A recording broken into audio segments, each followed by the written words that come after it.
Welcome to War Sleep Stories. Today, we will be listening to relaxing war stories and sounds to make you fall asleep, but before that, kindly like and subscribe. Thank you. The Battle of Campaign 139. The jungle was eerily silent as the humid night air pressed down on the soldiers. Shadows danced under the flickering moonlight, cast by the towering canopies of trees in Military Region 2 of Laos. The year was 1969, and tensions in Southeast Asia had reached a fever pitch. Deep within the dense forest, the Kingdom of Laos and its allies prepared for what would be remembered as one of the most intricate military campaigns of the Vietnam War, Campaign 139. Captain Vang Pao, a man whose name was whispered with both reverence and fear, stood at the edge of the command post, his binoculars fixed on the horizon.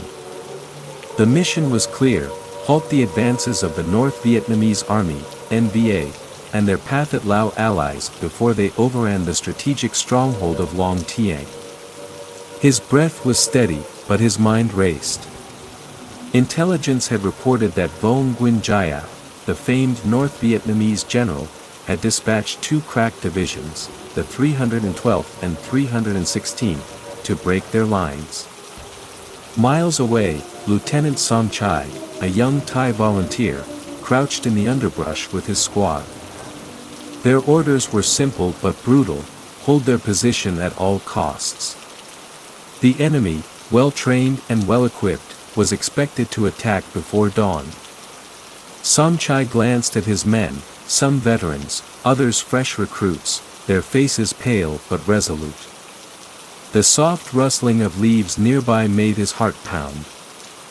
He signaled for silence, his finger hovering over the trigger of his rifle. At precisely 3 a.m., the jungle erupted into chaos. The NVA launched their first wave, their artillery lighting up the night like hellfire. The deafening roar of explosions drowned out shouted commands as shrapnel tore through the trees. The Laotian defenders, bolstered by Thai and Hmong guerrillas, responded with relentless fire. For hours, the battlefield became a cacophony of gunfire, screams, and the thunderous roar of PT-76 tanks advancing through the underbrush. As dawn broke, the survivors surveyed the carnage. The forest floor was littered with bodies, both friend and foe.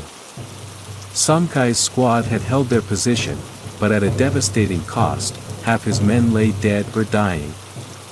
Among the fallen, he found a blood-stained letter addressed to a mother in Chiang Mai, a chilling reminder of the human cost of war. Som Chai swore silently to survive, not just for himself, but for the memory of those who had fallen. General Vang Pao's headquarters at Long Tieng was a flurry of activity. Radio operators barked updates, medics rushed wounded soldiers into makeshift tents, and maps were spread across tables like battle scars. Despite the previous night's bloody skirmish, the enemy had only tested their defenses. The real assault was yet to come. "We must reinforce the northern flank," Vang Pao ordered, his voice sharp. He knew the stakes. If the North Vietnamese breached their lines, the entire region could fall, leaving the civilian population vulnerable to atrocities. His allies, including American CIA operatives running covert air operations, had promised air support, but would it come in time? Meanwhile, deep in the jungle, a reconnaissance team led by Sergeant Cheng, a Hmong tracker with unmatched survival skills, moved cautiously. Their mission was to locate the NVA artillery positions that had devastated the front lines. Cheng's senses were on high alert, every snapped twig or distant bird call analyzed for danger. The team stumbled upon a hidden encampment, a discovery that could turn the tide of battle. Cheng signaled his men to stay low as they observed the enemy. Through his binoculars, he counted dozens of artillery guns and tanks. But something was off. The camp seemed oddly quiet for such a critical installation. A cold realization gripped him: it was a trap. The NBA had anticipated their reconnaissance mission and left a skeleton crew to lure them in. As Cheng ordered a retreat, an explosion rocked the jungle. Mortar shells rained down, and enemy soldiers emerged from hidden positions. The team scattered, desperately trying to evade capture. Cheng, wounded but determined, managed to escape with one other soldier. They carried vital information back to headquarters, but at a heavy cost. The trap had claimed 4 of their men. The jungle seemed alive with whispers. Every rustle of leaves and chirp of insects felt amplified, as though the forest itself conspired with the enemy. Deep within the tangled greenery, Captain Nguyen Min of the NBA crouched with his platoon. They had been tasked with the covert mission of sabotaging the Kingdom of Lao's supply routes. Min was a seasoned officer, known for his meticulous planning and an uncanny ability to predict his enemy's moves. But this time, something felt wrong. His orders had been clear: move undetected through the jungle, avoid direct confrontation, and cripple the enemy's logistics. Yet, as his men trudged through the thick undergrowth, the unease in Min's gut grew. He signaled a halt and scanned the area. It was too quiet, and that silence screamed danger. Suddenly, a flare shot into the sky, bathing the jungle in harsh light. From the shadows, a hail of bullets erupted. Min's platoon had stumbled into an ambush set by Hmong guerrillas. The Hmong fighters, armed with outdated weapons but driven by fierce determination, unleashed a deadly barrage. Min's men scrambled for cover, returning fire as chaos engulfed the jungle. As the firefight raged, Min spotted the source of the ambush, a young Hmong scout perched in the trees, relaying coordinates to the fighters below. Min took aim, his rifle steady despite the chaos, and fired. The scout fell, but not before his radio broadcasted a single word: victory. Min realized too late that the ambush was a diversion. In the distance, explosions rippled through the jungle as supply depots were struck by enemy artillery, decimating critical resources. At Long Tieng Air Base, the sound of engines roared to life. American pilots, flying covert missions under the banner of Air America, prepared for another day of relentless sorties. The CIA's secret war in Laos hinged on their efforts, as their planes were the only hope of halting the NBA's advance. Among the pilots was Captain Robert "Bob" Jenkins, a grizzled veteran of countless missions. Bob's mission was straightforward: provide close air support to embattled ground forces.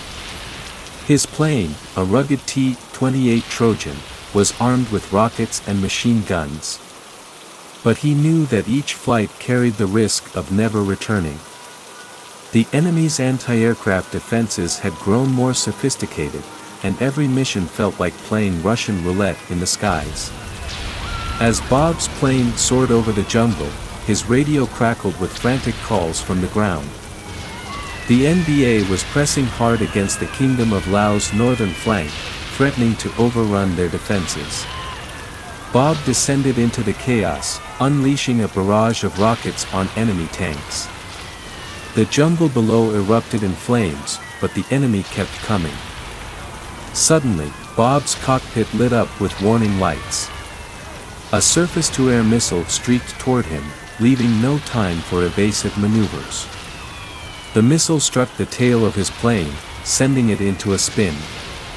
Bob wrestled with the controls, his heart pounding as the ground rushed up to meet him. At the last moment, he ejected, parachuting into the jungle. Hanging from the canopy, Bob watched as his burning plane crashed in the distance. He was alive, but stranded deep in enemy territory.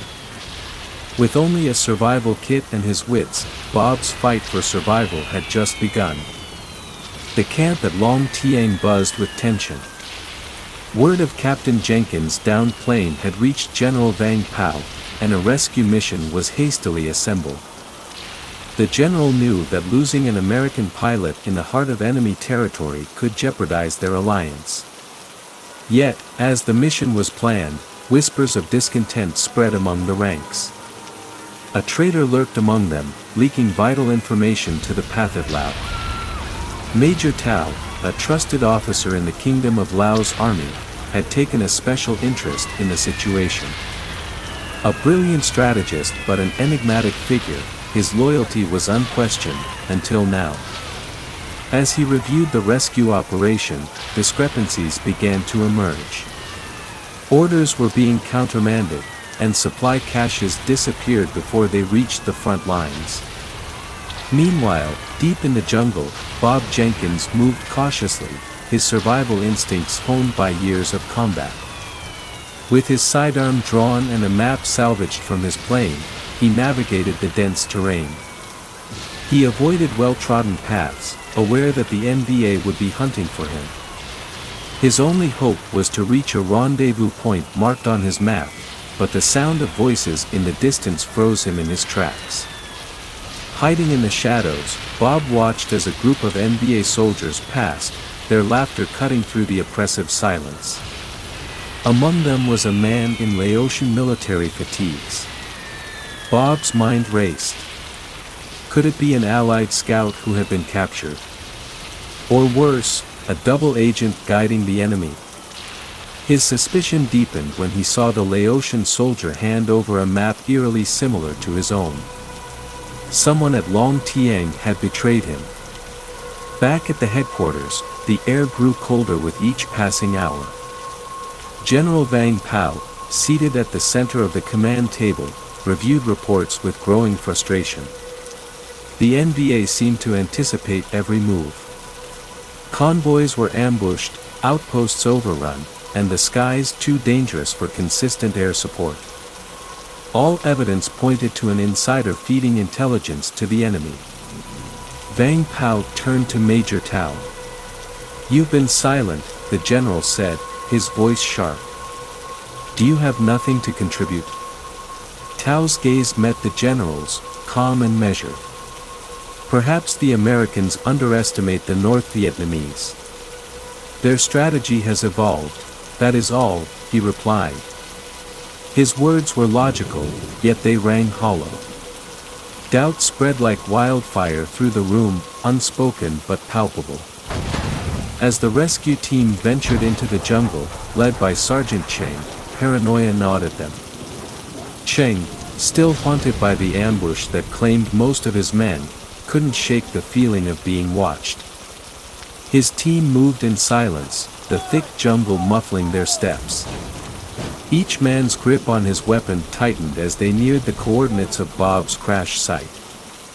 When they arrived, the scene was eerily empty. No wreckage, no sign of struggle, just a single trail leading deeper into enemy territory. Cheng ordered the team to follow, though every instinct screamed that they were walking into another trap. The jungle around them seemed alive with hidden eyes, each step pulling them further into uncertainty. Bob Jenkins' instincts saved him once again. As he crept through the jungle, he noticed subtle signs of movement, a broken branch here, a faint footprint there. The NVA was closing in, but their pursuit was clumsy. Using his training, Bob set up a rudimentary tripwire trap, hoping to buy himself time. The trap worked. A muffled explosion echoed through the jungle, followed by panicked shouts. Bob used the chaos to slip away, his path taking him dangerously close to an enemy encampment. From a concealed vantage point, he spotted something that sent chills down his spine, a radio operator transmitting in perfect English. The words were clear, "The pilot is heading west. He must not reach the extraction point." Back at Long Tiang, the radio operator on duty intercepted the same transmission. It confirmed their worst fears, the NVA had insider knowledge. The rescue mission was compromised, their movements known before they even acted. General Vang Pao ordered the mission to continue, but his mind was already racing with contingency plans. If they couldn't retrieve Jenkins, they would have to eliminate him to prevent capture. Cheng's team pressed forward, unaware of the danger closing in. As night fell, they stumbled upon Jenkins' makeshift camp, marked by an empty fire pit and a discarded piece of parachute fabric. It was a clue, but it came with a chilling discovery, a coded message left on the ground in rocks: betrayed. They know our plan. The discovery of Bob Jenkins' warning shook Sergeant Cheng's team to their core. The rocks on the ground didn't just spell out danger, they confirmed it. A traitor lurked among their ranks or within the command at Long Tiang. Every glance exchanged between the team members carried suspicion, the weight of betrayal eroding their fragile trust. Cheng's instincts told him to press forward, but doubt gnawed at him. Could he trust the men following him? Were they walking into another ambush? As they continued deeper into the jungle, he silently memorized their movements, noting which soldiers hesitated or seemed overly aware of their surroundings. Every step closer to Jenkins' trail brought the shadow of treachery nearer. Unbeknownst to the team, their position was being broadcast over the airwaves. In a dimly lit bunker far from the front lines, Major PHOU spoke into a secured radio. "The target has reached checkpoint Delta," he whispered, his tone devoid of emotion. On the other end, an NVA officer confirmed receipt, a sinister laugh crackling over the static. PHOU's betrayal wasn't driven by ideology but a promise, a fortune in gold and a way out of the war, free from its blood-soaked grip. As the rescue team pushed forward, Cheng noticed subtle signs of danger, fresh footprints too large for his squad, leaves bent unnaturally on nearby shrubs. He halted the group, signaling for silence. Moments later, a volley of gunfire erupted, cutting through the jungle. NVA forces sprang from the shadows, their ambush perfectly timed. The rescue team scattered, their cohesion shattered. Cheng realized with a sinking heart that they had been led into this trap by someone among them. Bob Jenkins could feel his luck running thin. The jungle had turned from an ally to a cage, each day without food and clean water draining his strength. He clung to the hope that the rescue team would reach him, though the coded transmission he'd overheard suggested otherwise. Survival meant taking risks, and Jenkins had one last gambit to play. He stumbled upon an abandoned NVA supply cache, rifles, grenades, and a map. While most of the supplies were booby-trapped, he managed to salvage a working compass and a few grenades. He studied the map carefully, marking a potential rendezvous point that seemed just out of enemy territory. It was a long shot, but it was better than waiting to be hunted down. As he moved, the jungle erupted in distant gunfire. Jenkins knew it had to be the rescue team under attack. He hesitated, torn between staying hidden and heading toward the fight. The decision was made for him when two NVA soldiers appeared nearby, their voices low but urgent. Jenkins ducked behind a tree, his breathing shallow. When the soldiers passed, he tailed them, using the cover of foliage to get closer. They led him to a temporary command post where radios crackled with orders in Vietnamese. To his shock, he heard an unmistakable voice speaking in accented English, Major PHOU's. Bob didn't need to understand Vietnamese to grasp what was happening. His position had been sold out by someone on the inside. The rescue team's firefight became a nightmare of chaos. Cheng barked orders, trying to rally his men, but the NVA had the upper hand. The ambush was too precise, their lines too well coordinated. In the melee, Corporal Fan, a quiet but dependable soldier, turned on his squad, opening fire on his comrades. The betrayal was immediate and devastating. Cheng reacted on instinct, diving behind a tree and returning fire. Fan fled into the jungle, leaving behind a bloody trail of bodies. The realization that a traitor was among them sent shockwaves through the surviving men. Trust evaporated in an instant, replaced by fear and anger. "We need to regroup," Ching shouted, dragging a wounded soldier to cover. But their numbers had dwindled, and morale was shattered. He made a quick decision: they had to find Jenkins and extract him immediately before the NBA closed in completely. Miles away, Bob Jenkins crouched in the darkness, watching the NBA command post. He had no illusions about surviving long if he were captured. He clutched a grenade tightly, ready to go out fighting if it came to that. But as he listened, he realized he wasn't alone. A rustling sound behind him made his heart race. "Don't move," a voice whispered in English. Bob froze. It wasn't an NBA soldier but a man in Laotian fatigues, someone he didn't recognize. The soldier motioned for silence, his eyes darting nervously toward the enemy camp. "I'm here to help," he said, though his trembling hands suggested otherwise. Bob hesitated, unsure whether this man was friend or foe. But with enemy soldiers closing in, he had little choice but to trust him. For now. Bob Jenkins stared into the stranger's eyes, trying to decide whether he was looking at a savior or his executioner. The Laotian soldier, who introduced himself as PHOU, claimed to be part of a splinter group loyal to General Vang Pao. But something about his nervous demeanor made Bob hesitate.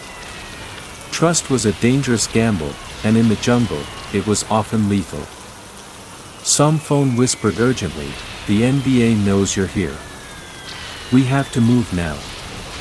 He gestured toward a narrow trail winding away from the camp. Bob hesitated, but the sounds of approaching soldiers forced his hand. He followed PHOU, gripping his sidearm tightly as they slipped into the jungle. As they moved, Bob began to probe for answers. "If you're with Vang Pao, why aren't you with the main forces?"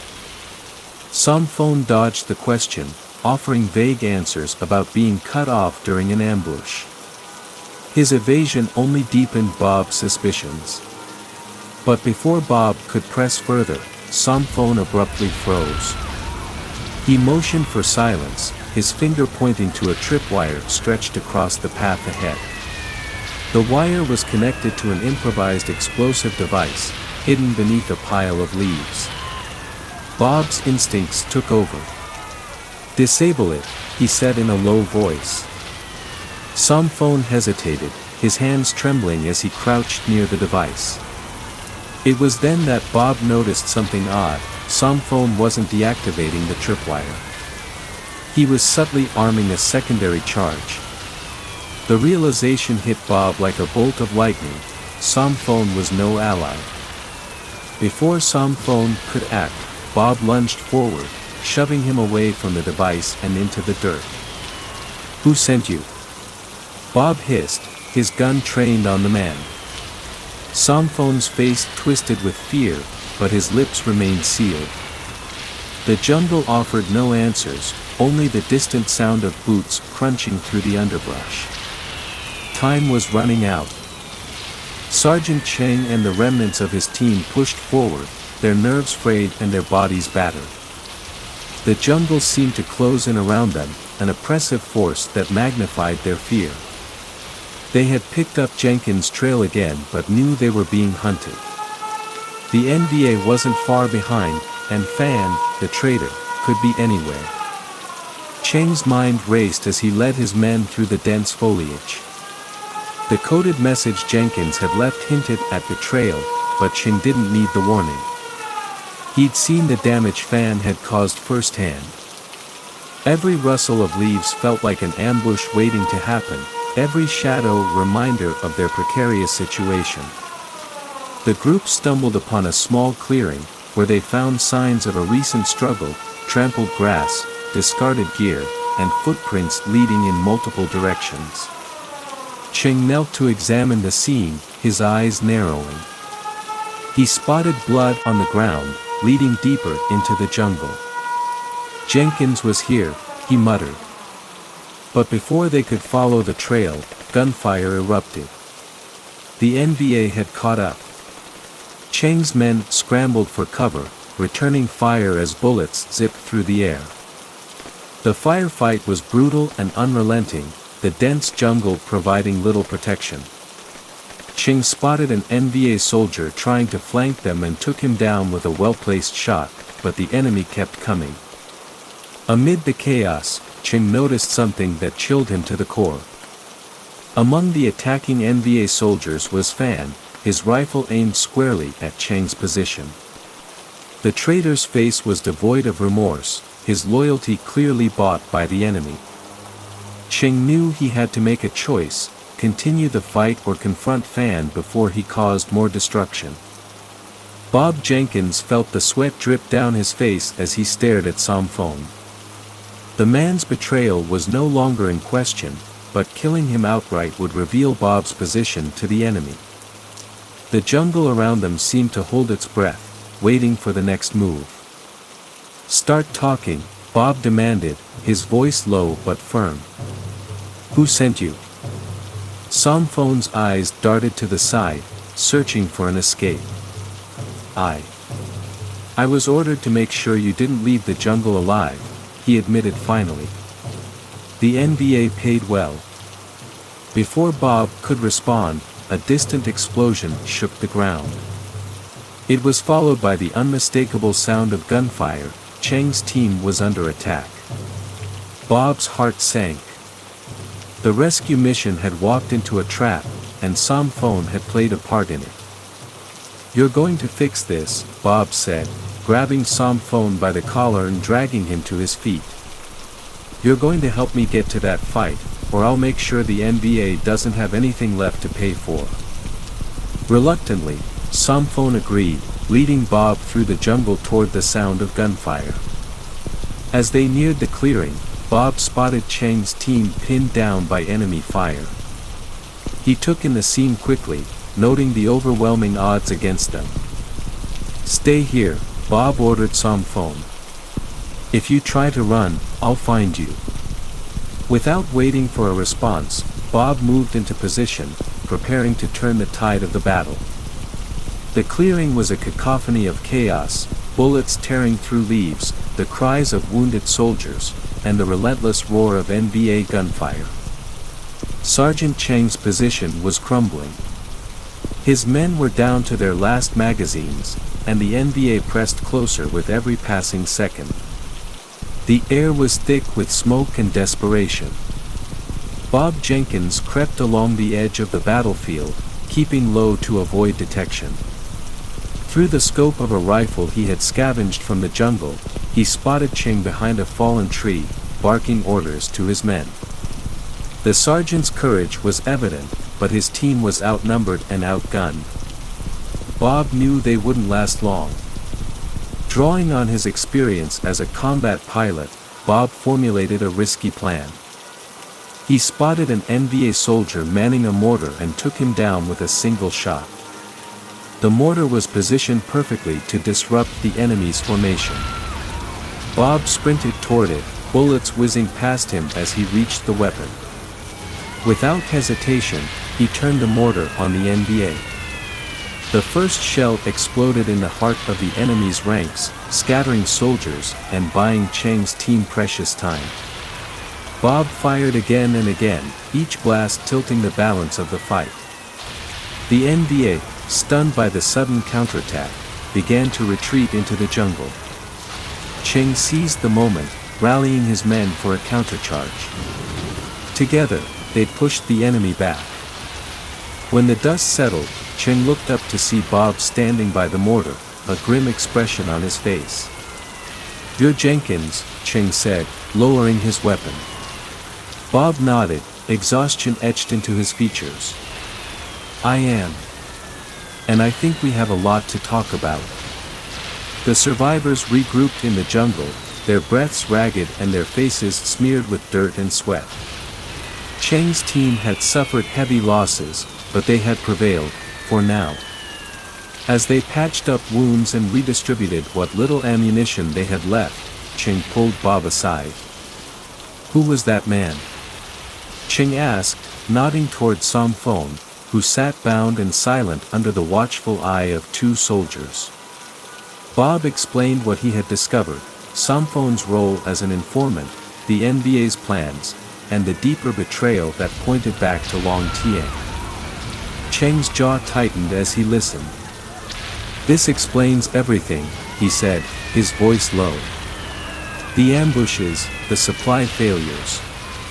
Someone high up is feeding them everything." Bob nodded grimly.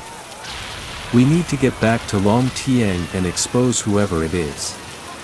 If we don't, this whole operation is doomed." The group's radio crackled with static, followed by a faint transmission. It was a distress call from another Allied unit pinned down a few miles away. Cheng's instincts told him to help, but their resources were stretched thin, and every delay brought the NBA closer to regrouping. He turned to Bob. "What do we do?"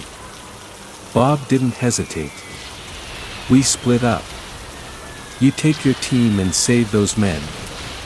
I'll make my way back to Long Tieng and deal with this traitor myself."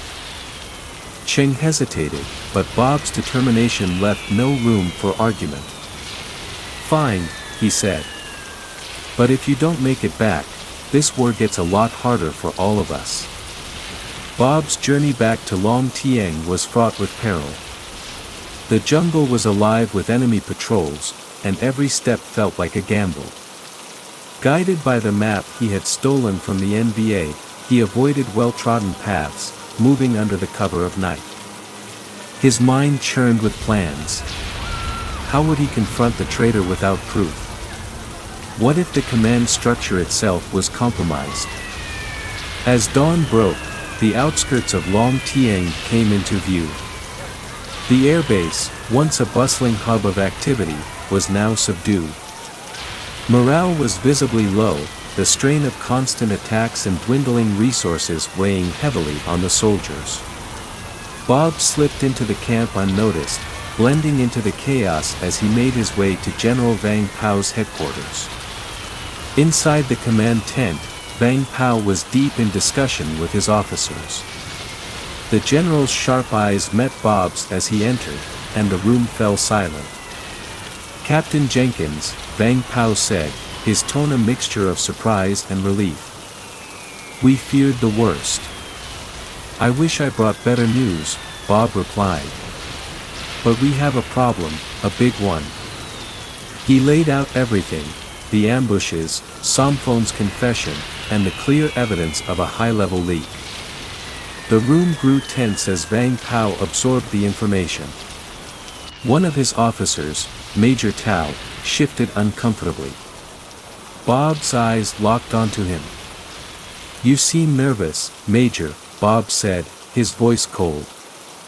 Tao's expression hardened. "What are you implying, Captain?" "I'm implying," Bob said, stepping closer, "that you've been selling us out." The tension in the command tent was suffocating. All eyes turned to Major Tao, who stood rigid under Bob Jenkins' piercing glare. General Vang Pao's expression darkened as he studied the man who had been a trusted member of his inner circle. The silence stretched, broken only by the distant thrum of aircraft overhead. "Careful with your accusations, Captain," Tao said, his voice calm but edged with menace. "You've been wandering through the jungle for days. Perhaps the stress has clouded your judgment." Bob stepped closer, holding up the map he had taken from the NBA. "This map," he said, "is marked with details of every one of our supply routes and defensive positions. Information only a senior officer could access." He turned to Vang Pao. "When I intercepted an NBA radio transmission, it was Tao's voice giving them my position." Tao scoffed. "Ridiculous. Anyone could mimic a voice." Before Bob could respond, a commotion erupted outside the tent. Soldiers burst in, dragging a battered and bruised Samphone behind them. The informer's presence sent a ripple through the room. Vang Pao's gaze sharpened. "Who is this?" "A traitor," Bob said. "And the proof you need?" Under questioning, Sam's phone cracked. He revealed everything: Tao's secret meetings with NBA agents, the bribes paid in gold, and the intelligence he had passed to the enemy. The room erupted into chaos, accusations flying as Tao attempted to deny the claims. But the weight of the evidence was too much. Vang Pao's voice cut through the noise. "Enough." He turned to his guards. "Take Tao into custody. We will deal with him later." The betrayal had been exposed, but the damage was already done. With Tao's betrayal uncovered, Vang Pao wasted no time reorganizing his forces. The NVA was regrouping for a final assault on Long Tiang, and the Kingdom of Laos needed every advantage it could muster. The Americans increased their air support, and reinforcements were called in from Allied forces. It was a race against time to fortify the base before the enemy arrived. Cheng's team, having successfully rescued the pinned-down unit, returned to Long Tiang battered but alive. The reunion between Cheng and Bob was brief but filled with mutual respect. They both knew the coming battle would be the most challenging yet. As night fell, the NVA launched their attack. Waves of soldiers surged toward Long Tiang, supported by artillery and tanks. The defenders fought valiantly, with airstrikes from American pilots lighting up the night sky. Cheng and his men held the northern flank, their rifles blazing as they repelled wave after wave of enemy troops. Amid the chaos, Bob found himself back in the cockpit of a hastily repaired T-28. Flying low over the battlefield, he targeted enemy tanks with precision strikes, his plane weaving through a storm of anti-aircraft fire. Below, Vang Pao coordinated the defense, his voice steady despite the chaos around him. The battle raged until dawn. By the time the first rays of sunlight broke over the mountains, the NVA's assault had faltered. Exhausted and bloody, the defenders had held their ground. Long Tiang stood, but the cost had been staggering. As the smoke cleared and the dead were counted, the scale of the battle's devastation became apparent.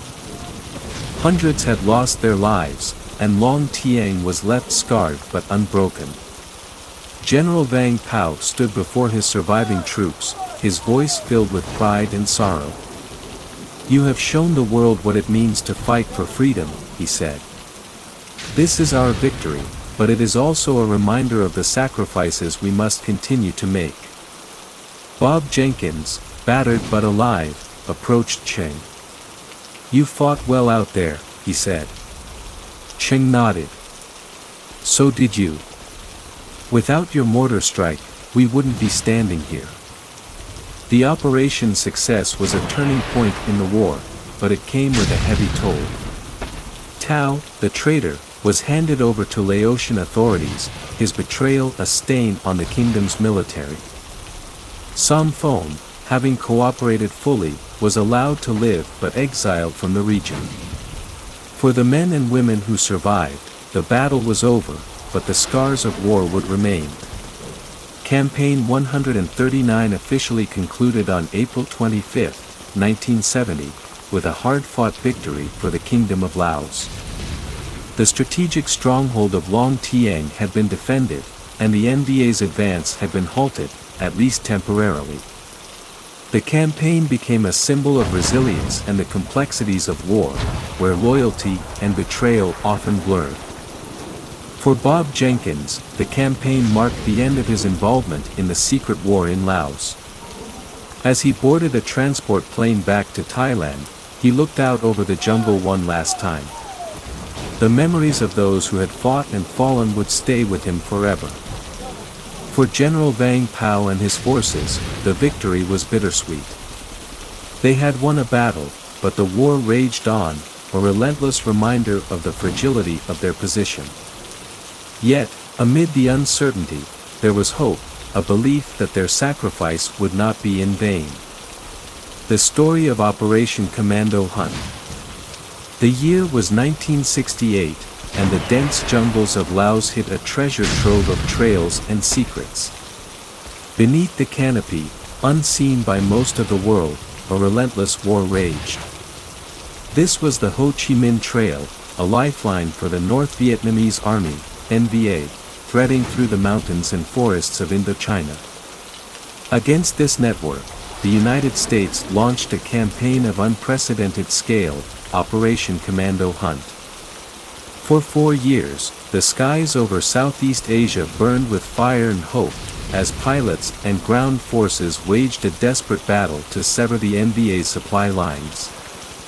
The Ho Chi Minh Trail stretched like a phantom through the jungles of Laos, its existence as vital as it was elusive. Winding through dense forests, across rivers, and over rugged terrain, it served as the arterial network of the North Vietnamese Army. Supplies, weapons, and troops traveled these routes, feeding the communist effort in South Vietnam. The trail was more than a road, it was a lifeline, a symbol of resilience and ingenuity against overwhelming odds. In Washington, the trail became the centerpiece of strategic discussions. To disrupt it meant crippling the North Vietnamese war effort. This challenge was handed to the U.S. Air Force, whose pilots took to the skies in the name of containment. For them, the war on the ground was often unseen, an enemy cloaked by the jungle, protected by the terrain, and defended with a zeal that made every mission perilous. By late 1968, Operation Commando Hunt was conceived as the ultimate aerial interdiction campaign. The goal was clear: to destroy the trail, making it impassable for the NVA. However, the trail's ever-shifting paths, concealed storage depots, and elaborate camouflage presented a problem that technology alone could not solve. As the operation commenced, the jungles of Laos became a testing ground for new military tactics and technology. Bombers roared overhead, releasing their payloads with precision guided by intelligence reports. Yet, for every section of the trail destroyed, another seemed to appear. The jungle was a living, breathing adversary, capable of absorbing destruction and rebounding with equal tenacity. The skies above Laos were filled with the hum of reconnaissance aircraft. Among them was the Ryan Firebee, an unmanned drone collecting data on enemy movements. Pilots, ground crews, and intelligence officers huddled over maps, plotting strikes with surgical precision. But for those flying the missions, the stakes were personal. Captain Michael "Mick" Harlow, a veteran F-4 Phantom pilot, had flown over the trail more times than he could count. Each sortie tested his nerves as the ground below erupted with anti-aircraft fire. The NVA had turned the trail into a fortress, lining it with heavy machine guns and surface-to-air missiles. To the men flying above, survival was never guaranteed. On the ground, Nguyen Van Minh, an NVA logistics officer, worked tirelessly to keep the supply lines operational. Each bombing raid forced him and his team to adapt. They rebuilt bridges at night, shifted depots deeper into the jungle, and devised new routes to evade detection. For Minh, the trail was not just a supply route, it was a testament to the determination of his people. The clash between technology and tenacity created a deadly rhythm. Bombers descended in waves, their payloads carving craters into the landscape. Yet, as dawn broke, Minh and his comrades would emerge from their shelters, ready to begin repairs. The war over the trail was relentless, a game of cat and mouse where victory was fleeting for both sides. By 1969, the U.S. military sought to outwit the jungle with technology. Project Igloo White was introduced, a network of sensors dropped along the trail to detect movement. These devices, disguised as plants or rocks, transmitted data to a command center in Thailand, where computers analyzed patterns of activity. The control room, brimming with blinking lights and whirring machines, became the nerve center of Operation Commando Hunt. Analysts, many fresh out of training, interpreted the sensor data, guiding pilots to their targets. For these men and women, the war was experienced through screens and coordinates, a digital battlefield far removed from the chaos on the ground. The sensors proved effective, detecting convoys moving under the cover of darkness. However, the NVA quickly adapted. Min's unit learned to mislead the sensors, using decoy trucks or even sending animals along the trail to trigger false alarms. Each side evolved, turning the trail into a battleground of innovation and deception. The constant aerial bombardment began to take its toll. Villages along the trail were reduced to ashes, and civilians were caught in the crossfire. For many Laotians, the war was an invisible hand that uprooted their lives. Families fled their homes, seeking refuge in caves or distant valleys. The human cost of Commando Hunt became an unavoidable shadow, haunting even those who believed in its necessity. As November 1968 turned to December, Operation Commando Hunt ramped up in intensity. The skies over Laos became a theater of destruction, with bombers making round-the-clock sorties. The U.S. military relied heavily on B-52 stratofortresses, whose devastating carpet bombing runs tore through the jungle canopy. From the air, the trail appeared as a thin, sinuous line carved through the green expanse. On the ground, however, it was a lifeline constantly in flux, repaired by thousands of North Vietnamese workers who toiled day and night. The winter brought challenges for both sides. Torrential rains turned sections of the trail into rivers of mud, slowing the movement of supplies and troops. For Nguyen Van Minh and his team, the monsoon season was a double-edged sword. The rain provided cover from aerial reconnaissance, but it also washed away newly constructed roads and bridges. Each night, under the cover of darkness, Min's team worked tirelessly to repair the trail, knowing that supplies had to keep flowing south. Above the clouds, Captain Mick Harlow and his fellow pilots braved poor visibility and unpredictable weather. Each sortie was fraught with danger, as anti-aircraft fire erupted from hidden positions along the trail. Mick's squadron suffered its first loss when Lieutenant Joe Carter's Phantom was struck by a surface-to-air missile. The crew bailed out but was never recovered, a sobering reminder of the stakes they faced. Despite the relentless bombing, the trail remained operational.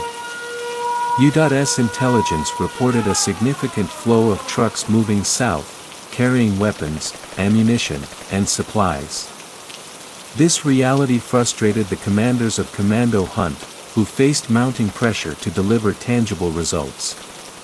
The jungle seemed to mock their efforts, absorbing the destruction and bouncing back with unyielding resilience. Night fell heavily over the Ho Chi Minh Trail, blanketing the jungle in darkness. For the North Vietnamese, night was an ally. Trucks laden with supplies rumbled down the trail under the cover of moonlight, their headlights dimmed to avoid detection. Nguyen Van Minh often led these convoys, navigating the treacherous terrain and evading the watchful eyes of the enemy above. In the skies, the U.S. military introduced the AC-130 Spectre gunship, a formidable weapon outfitted with advanced targeting systems. Nicknamed Puff the Magic Dragon, the Spectre prowled the night, raining down fire on any detected movement. For Min and his comrades, the gunship was a symbol of terror. Its presence was often heralded by the distant hum of engines, followed by the deafening roar of its cannons. To counter the gunship, Min's team employed a mix of tactics. Decoy convoys were sent out to draw fire, while the real supplies moved along alternate routes.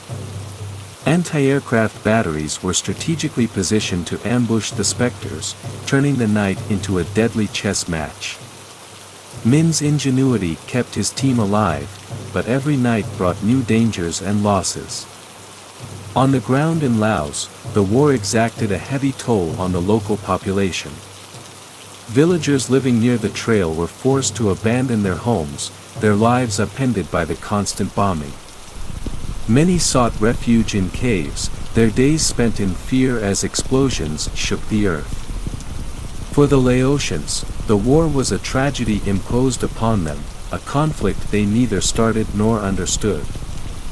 By mid-1969, Operation Commando Hunt became a campaign of statistics. The U.S. military measured success in tonnage destroyed and vehicles interdicted. Pilots reported thousands of enemy trucks destroyed, but the efficacy of these numbers was often questioned. For every truck destroyed, it seemed two more took its place. In Thailand, the analysts working under Project Igloo White pored over sensor data. Dots on a screen represented movement, and each dot became a target. The data was fed to commanders, who orchestrated bombing runs with precision. Yet, the sensors could not see the human cost of the war, the workers repairing roads, the villagers hiding in fear, or the soldiers risking everything to keep the trail operational. Captain Mick Harlow began to notice a troubling pattern. Many of his missions targeted areas that had already been bombed. Craters overlapped craters, and the jungle appeared scorched and lifeless. Yet, despite their efforts, intelligence indicated that supply lines remained active. Mick confided in his wingman, Lieutenant Karen K. Simmons, voicing his frustration. "It feels like we're fighting shadows," he said during a briefing. "No matter what we hit, they find another way." The NVA, under the leadership of figures like Nguyen Van Minh, thrived on adaptability. Using bicycles, handcarts, and even human porters, they transported supplies when trucks could not. The trail was more than a logistical network, it was a symbol of resilience, proving that determination could outlast even the most advanced technology. By late 1969, the Ho Chi Minh Trail had become a battlefield of adaptation. The North Vietnamese demonstrated remarkable ingenuity, camouflaging roads with dense vegetation and constructing underground storage bunkers to protect supplies. Bridges destroyed by bombing were rebuilt overnight, often with bamboo or makeshift materials. Nguyen Van Minh oversaw these efforts, coordinating with local workers and soldiers to outpace the destruction. The U.S. responded with an escalation in bombing intensity. Cluster munitions, napalm, and delayed fuse bombs were deployed, designed to penetrate deeper into the jungle or detonate long after impact to disrupt repairs. Each new tactic forced Min's team to adapt further, digging deeper bunkers and moving supply routes further into the dense undergrowth. For Captain Mick Harlow, the missions became a grim routine. His squadron flew multiple sorties daily, targeting suspected supply routes. The briefings were repetitive, and the maps often showed the same areas hit again and again. Mick began to feel the psychological weight of the campaign. "How many times can we bomb the same trail?" he asked K. Simmons after one particularly grueling mission. Despite the relentless bombing, the jungle seemed to have a will of its own. Roads reappeared, supply depots remained hidden, and the trail continued to function. The U.S. commanders were increasingly frustrated. Each success felt temporary, and the war of attrition seemed to favor the enemy, whose ability to adapt was unmatched. Project Igloo White was touted as a revolutionary system, combining sensors, computers, and aircraft to create a high-tech network for detecting enemy movement. The concept was groundbreaking, but in practice, it was fraught with challenges. Many sensors failed to transmit accurate data, and the jungle's dense foliage often blocked signals. Enemy forces quickly learned to manipulate the system, planting decoys to trigger false alarms. Inside the command center at Nakhon Phanom Air Base in Thailand, analysts worked tirelessly to interpret the incoming data. Bright dots appeared on screens, each one representing potential enemy activity. Decisions were made in real time, with bombing missions dispatched based on the sensor's input. For the analysts, the war was an abstract series of patterns and blips, far removed from the human toll it exacted.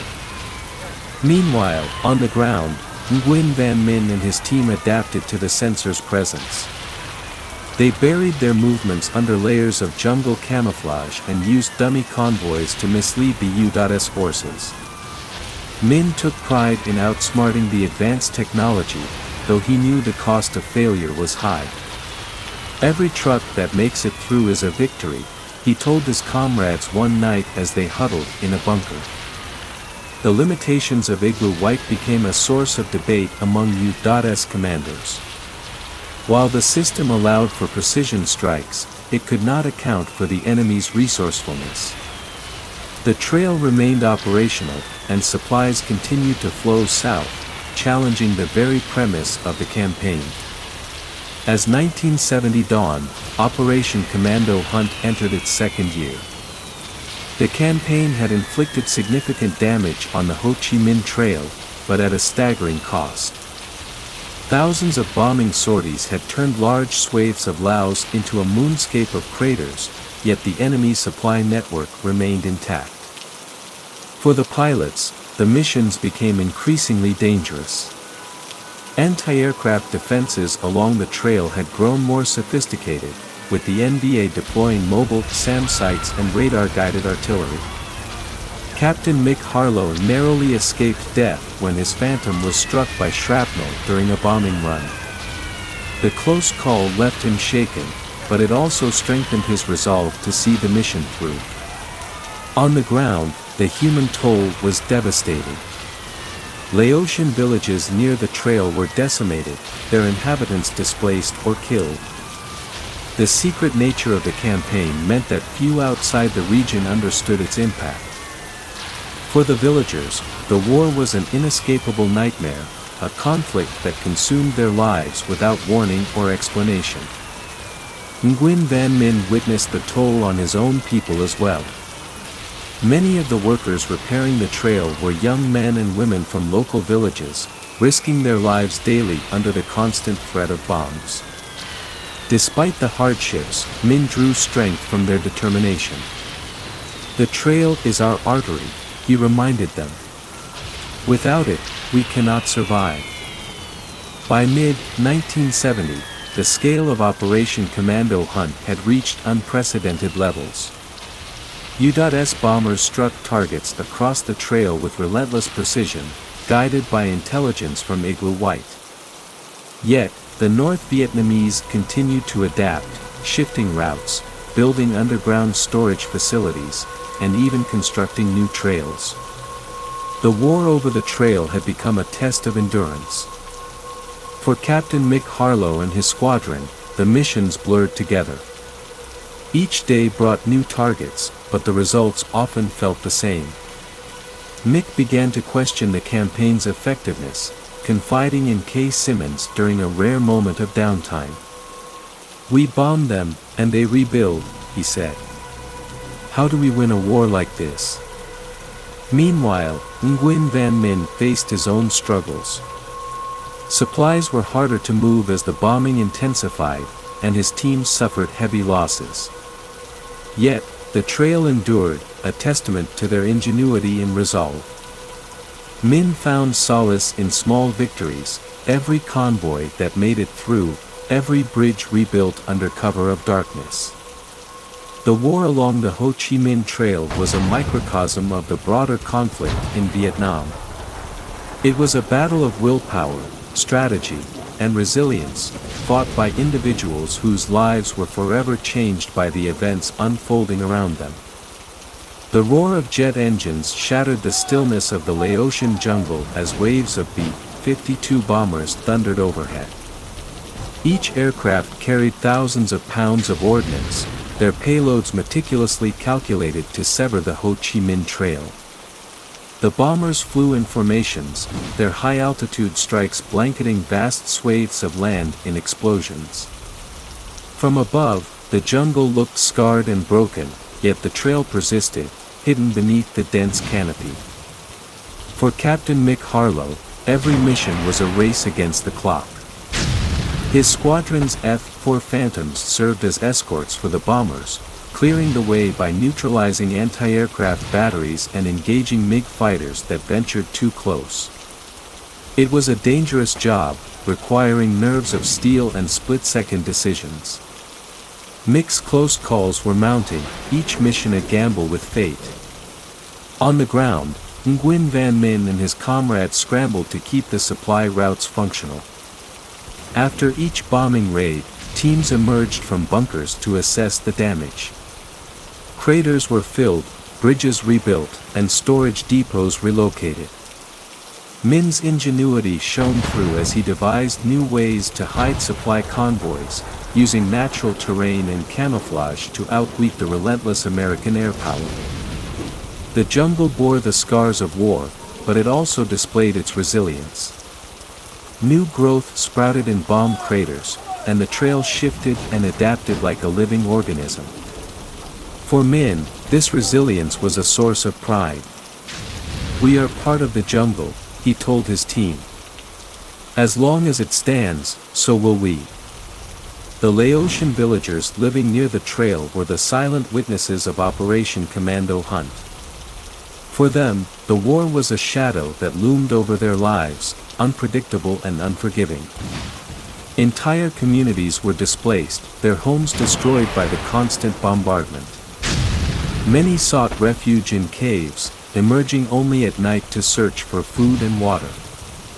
Among them was Phan Thi Lon, a young woman whose village had been reduced to rubble. Lan's family had fled deeper into the jungle, where they lived in a makeshift shelter. Each day, the sound of aircraft filled the skies, and the ground trembled under the force of explosions. Lan's life was one of survival, her future uncertain in a war that seemed endless. The U.S. air campaign, though aimed at the trail, inevitably impacted civilians. Villages suspected of aiding the North Vietnamese became targets, their destruction justified as collateral damage. For the villagers, there was no escaping the war. The trail's proximity meant that their lives were intertwined with the conflict, their fates shaped by decisions made far from their homeland.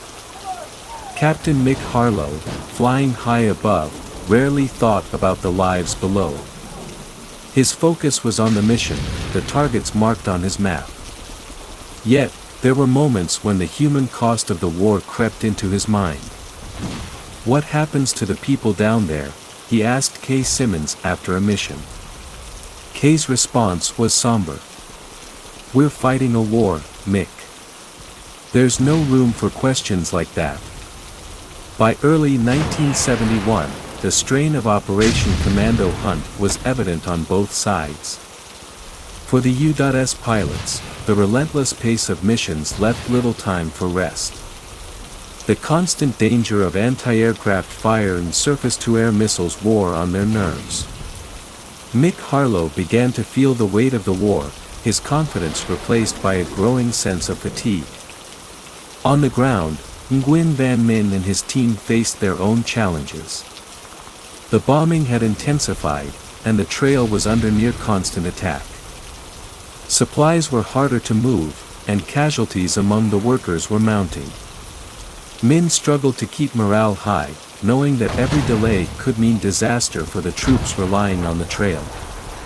Despite the hardships, both sides pressed on. For the U.S., victory was measured in statistics: tons of supplies destroyed, trucks interdicted, sorties flown.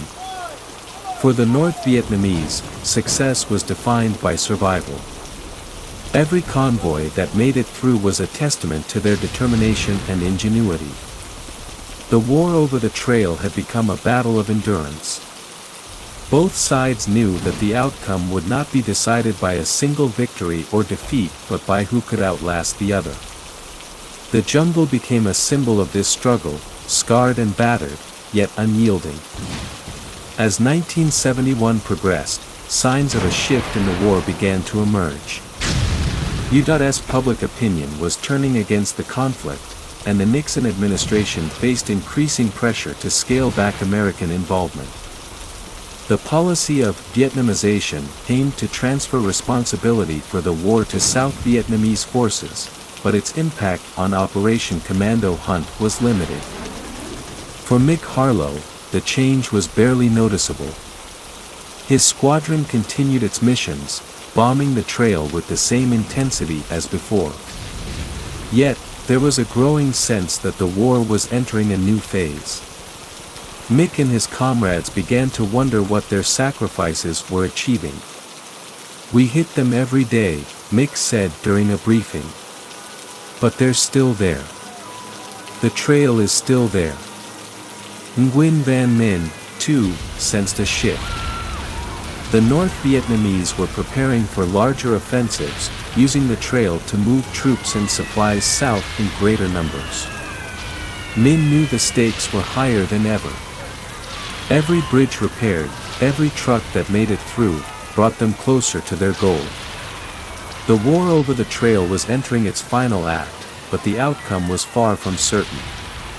Both sides remained locked in a battle of wills, their fates intertwined in the jungles of Laos. The Ho Chi Minh Trail had become more than a supply route, it was a symbol of the North Vietnamese resolve. Despite nearly 3 years of relentless bombing under Operation Commando Hunt, the trail adapted and endured. New routes crisscrossed the jungle, each one painstakingly carved out by the NVA under the cover of darkness. It was an engineering feat of human determination, carried out in the face of extraordinary danger. Nguyen Van Minh led his team deeper into the jungle, far from the reach of American reconnaissance. His unit specialized in building bypass routes around heavily bombed areas, using local knowledge and ingenuity. They worked tirelessly, knowing that the lives of thousands depended on their success. For Minh, the trail was not just a path but a lifeline that connected his comrades to victory. From the air, Captain Mick Harlow continued his missions, though doubt lingered in his mind. The constant sorties, the familiar coordinates, the endless craters, it all seemed futile. "We're playing whack-a-mole," he remarked to K. Simmons after a briefing. "Every time we hit them, they pop up somewhere else." But despite his frustration, Mick pressed on, his duty to his squadron and his country outweighing his doubts. By mid-1971, the NVA had established a network of hidden fuel depots, supply caches, and medical stations along the trail. These innovations allowed them to sustain their operations despite the destruction raining down from above. Minh and his team took pride in their accomplishments, knowing that their work was pivotal to the war effort. As the monsoon season gave way to the dry months of late 1971, the U.S. Air Force ramped up its campaign. The clear skies allowed for more precise bombing, and new technologies were introduced to increase the effectiveness of the strikes.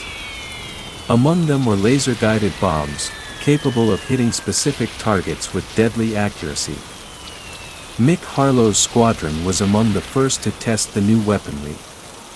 Their targets were bridges and choke points along the trail, locations carefully chosen from intelligence gathered by igloo white sensors. The missions were more focused, and initial reports suggested success. But for every bridge destroyed, Nguyen Van Minh's team found a way to rebuild it. Using bamboo, rope, and ingenuity, they kept the supply lines moving, undeterred by the destruction. The intensity of the campaign left the jungle scarred and smoking, a surreal landscape of blackened trees and craters. Villagers fleeing the bombardment found refuge further into the forest, their lives uprooted by a war that offered no respite. Phan Thi Lan, now separated from her family, joined other displaced villagers in an effort to survive. She had heard whispers of the trail's importance but knew little of the larger conflict that had consumed her homeland. For the NBA, the trail's survival was a matter of national pride. Every supply convoy that made it through was a victory, a testament to their resilience. For the U.S., the numbers told a different story: thousands of sorties flown, countless tons of ordnance dropped, yet the trail remained functional. By early 1972, the scale of devastation along the trail was impossible to ignore. The relentless bombing campaigns had turned entire regions of Laos into wastelands. Villages were abandoned, their inhabitants displaced or killed. The U.S. government maintained the secrecy of the operation, but those who flew the missions knew the cost. Captain Mick Harlow had grown weary of the war. He had seen too many comrades lost, too many missions end in tragedy. During a rare moment of reflection, he confided in Kay Simmons. "I thought we were supposed to make a difference," he said. "But all I see is destruction. The trail's still there, and we're still here, flying the same missions." For Nguyen Van Minh, the human cost was equally evident. Many of the workers on the trail were young men and women, drafted from villages that no longer existed. Each bombing raid claimed more lives, but their determination remained unshaken. Min knew the stakes were high, and every loss only strengthened his resolve. "The Americans can destroy the land," he told his team, "but they cannot destroy our spirit." The trail was both a battlefield and a graveyard, a place where lives were lost in the pursuit of victory. It was a war of attrition, fought not only with weapons but with the will to endure. As the spring of 1972 approached, Operation Commando Hunt entered its final phase.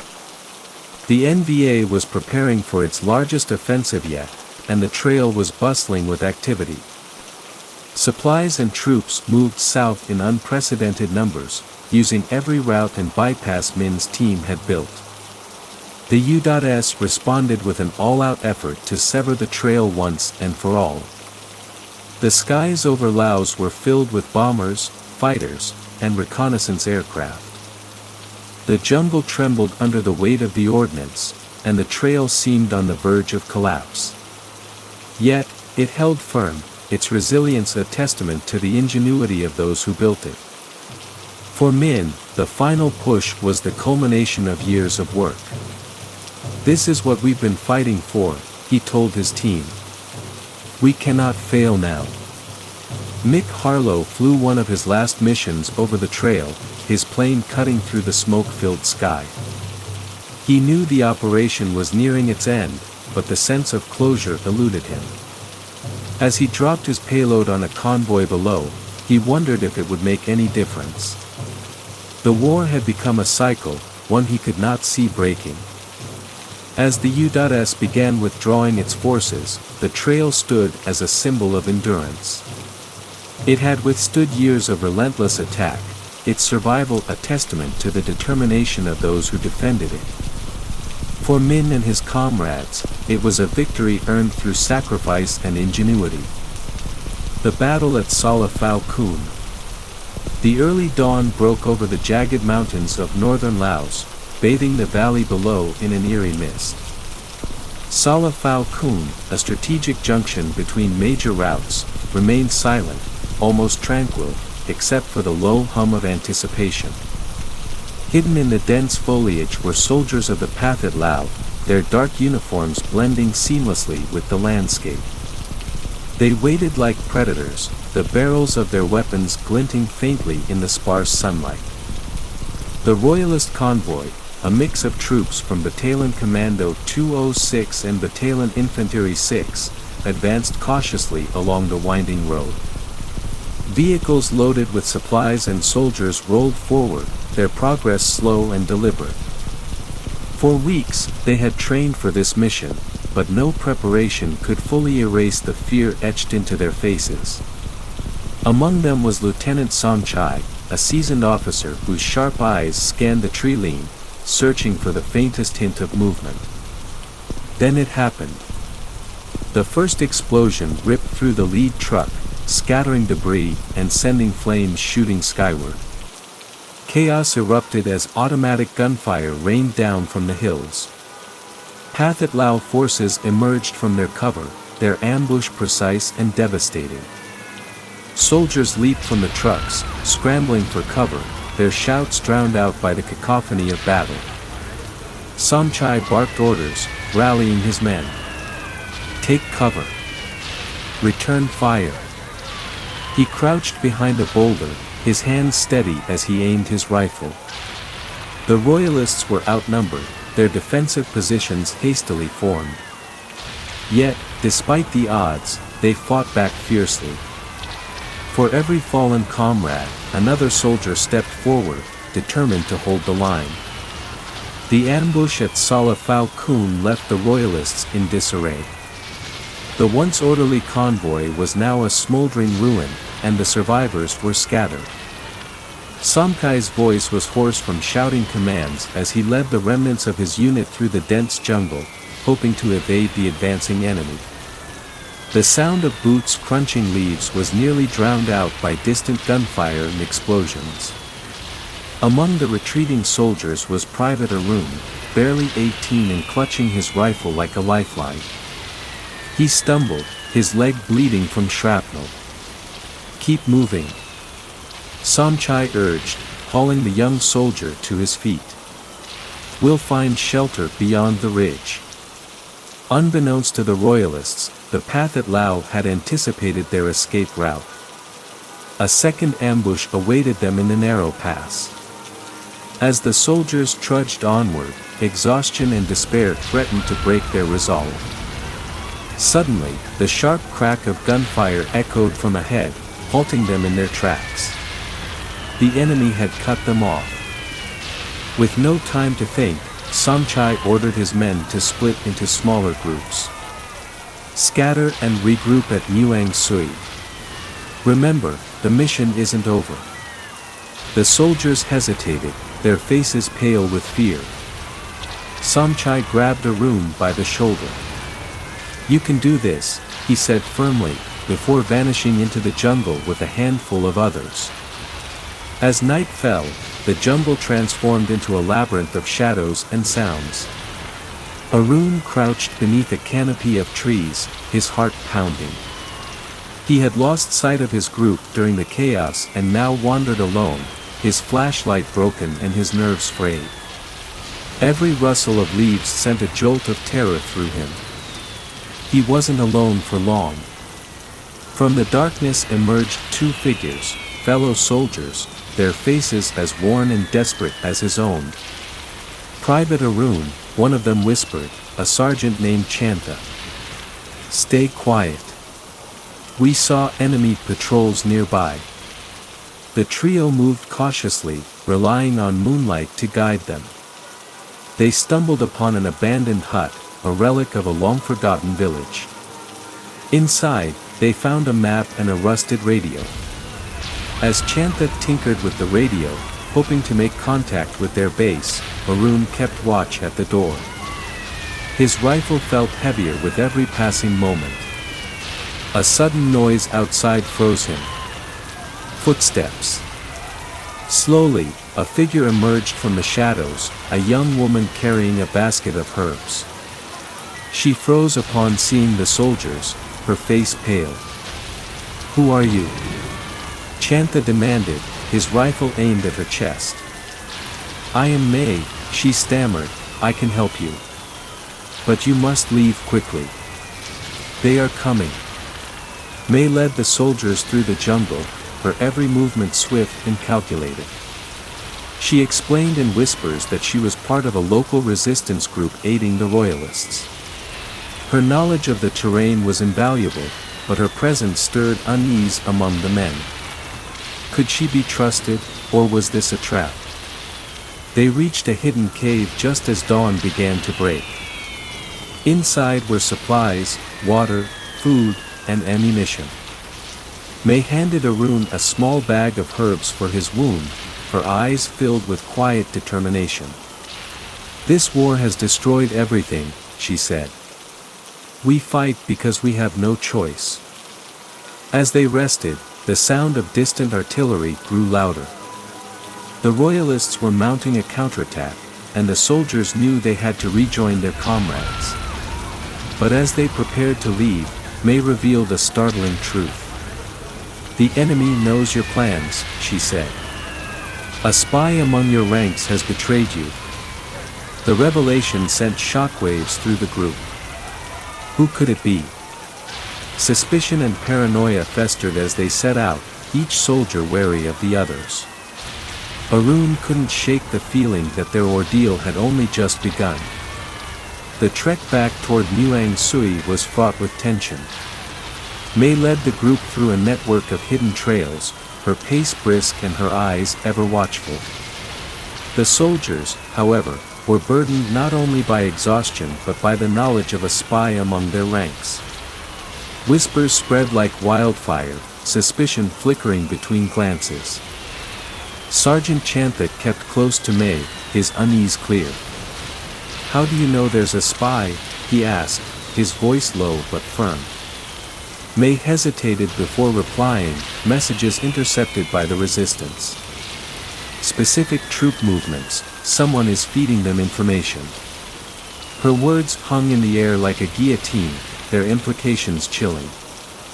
As they neared the outskirts of Muang Sui, the group paused to scout the area. It was then that Arun noticed something peculiar, Chantha quietly speaking into a radio, his back turned to the others. Arun's heart raced. Could it be him? The sergeant had always been steady under fire, but the seeds of doubt had taken root.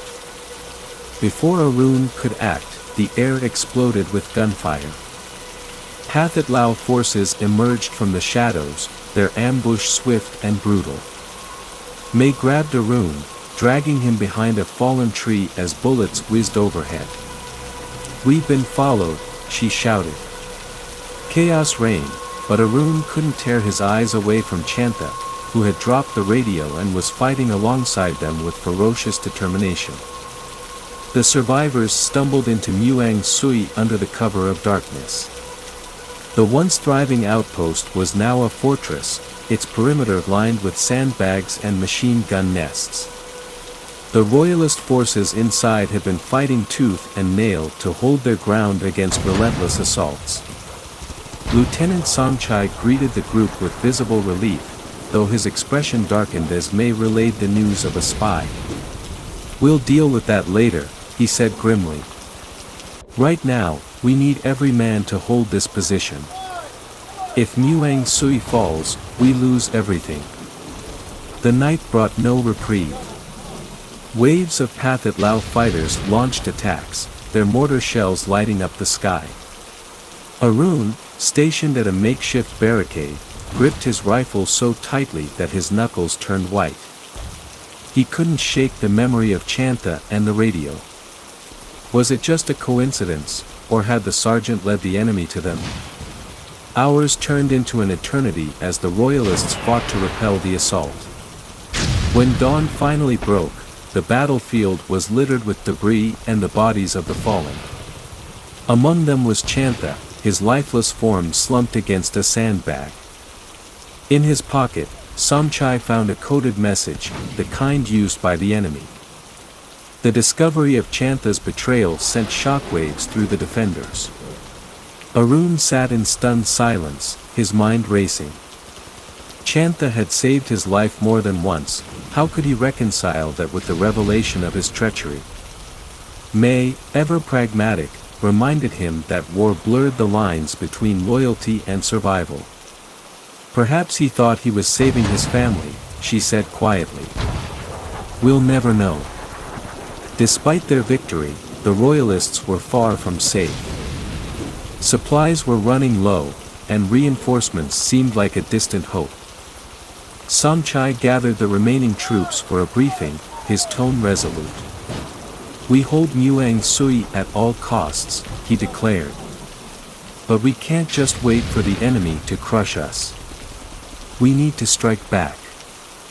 The plan was audacious, a counterattack aimed at disrupting the PHOU's supply lines. May, with her knowledge of the terrain, volunteered to guide the mission. Arun hesitated, fear gnawing at him, but Somkai's words rang in his ears. Courage is doing what needs to be done, even when you're afraid. As they prepared to move out, May pulled Arun aside. There's something you need to know, she said, her voice barely above a whisper. This isn't just about survival. There's someone among the enemy who might be willing to turn. Under the cover of night, the strike team set out, their movements swift and silent. May led them through dense jungle paths, her every step purposeful. Arun stayed close, his heart pounding with every rustle of leaves. The thought of encountering an enemy defector both intrigued and terrified him. They reached their destination, a hidden supply depot guarded by a handful of PHOU soldiers. The Royalists launched their attack with precision, May's intelligence proving invaluable. Within minutes, the depot was in flames, the enemy scattering into the jungle. As the team regrouped, May motioned for Arun to follow her. They approached a figure lying injured among the wreckage, a PHOU officer. May knelt beside him, speaking in hushed tones. Arun couldn't understand the exchange, but the officer's expression shifted from defiance to wary curiosity. May turned to Arun. He's willing to talk, she said. But he has conditions. The officer, who introduced himself as Cam, demanded safe passage for his family in exchange for critical intelligence. Somchai was skeptical, but May insisted that Cam's knowledge could turn the tide of the war. The decision fell to Arun, whose quiet resolve surprised even himself. We take him with us, he said. But if he betrays us, it's on me. The journey back to Muang Sui with Cam in tow was fraught with tension. The wounded PHOU officer was shackled but calm, his gaze piercing. Arun walked behind him, rifle ready, his mind swirling with doubt. May stayed close, her face unreadable. Somchai, on the other hand, was visibly uneasy. If he so much as flinches, shoot him, the lieutenant ordered. As they moved through the jungle, Cam spoke for the first time. You think this war has a winner, he said, his voice low but steady. You're wrong. The jungle always wins. Arun felt a chill run down his spine but said nothing. Night fell, and the group made camp. While most of the soldiers kept their distance, Arun couldn't help but watch Cam, who sat with his back against a tree, his hands bound. May approached him, offering water. Why would you help us? She asked quietly. Cam's reply was cryptic. Sometimes survival means changing sides. Before anyone could probe further, a faint noise echoed through the trees. The group froze. It was the unmistakable rustle of footsteps. Patrols, Somchai whispered, motioning for silence. The soldiers doused their fire and melted into the shadows. Arun's heart raced as the sound grew louder, the enemy dangerously close. The enemy patrol passed within meters of their hiding spot. Arun held his breath, his finger hovering over the trigger. Cam, still bound, remained perfectly still. One wrong move, one slip of sound, and they would all be dead. The patrol paused. One of the enemy soldiers glanced around, his flashlight sweeping dangerously close to Arun's position. The young private tightened his grip on his rifle, his palms slick with sweat. Then, just as suddenly as they had arrived, the patrol moved on, their footsteps fading into the distance. The group exhaled in unison, relief mingling with lingering tension. Somchai whispered orders to move immediately, and they abandoned their camp. As they trudged through the dark, Arun noticed Cam's faint smile. You're lucky, the defector murmured. They were looking for me, not you. The statement unsettled Arun. What had Cam done to make his own side hunt him so relentlessly? May, sensing his unease, whispered, "He knows something valuable. That's why we have to keep him alive." Back at Sui, Cam was secured in a makeshift cell, his presence sparking heated debate among the royalists. Somchai called a meeting in a dimly lit bunker, the air thick with tension. May vouched for Cam, insisting his knowledge of PHOU operations could give them an edge. Others were less convinced. "He's the enemy," growled Sergeant Fett, a grizzled veteran. "He'd kill us all if given the chance." Somchai raised a hand to silence him. "And yet, he's here. We'll listen to what he has to say." When Cam was brought in, his demeanor was calm, almost detached. "PHOU Cam," he began, his voice steady, "is not just a stronghold. It's the key to our supply routes. Take it, and you cripple us. Lose it, and you'll lose this war." The room fell silent. Cam detailed the layout of the enemy defenses, the troop rotations, and the hidden weaknesses in their fortifications. But his revelations came with a warning. If you attack, they'll retaliate with everything they have. You'll need more than just bravery to survive. Somchai's expression hardened. "We don't have a choice. This is our chance to turn the tide." The plan to assault PHOU Cam was as ambitious as it was perilous. Using Cam's intel, the royalists devised a two-pronged attack. One team would create a diversion, drawing enemy forces away from the main stronghold, while another would infiltrate through a hidden path revealed by Cam. May volunteered for the infiltration team, and to everyone's surprise, so did Arun. "I know the terrain," he said, his voice steady despite the fear gnawing at him. Somchai nodded, recognizing the resolve in the young soldier's eyes. As the teams prepared to move out, tensions ran high. Cam, still under guard, watched from the shadows. "You're brave," he told Arun quietly. "But bravery alone won't save you." The trek to PHOU Cam began under the cover of night. May led the infiltration team through narrow trails, their steps muffled by the dense jungle floor. Every shadow seemed alive, every sound amplified by the oppressive silence. As they neared the stronghold, May signaled for a halt.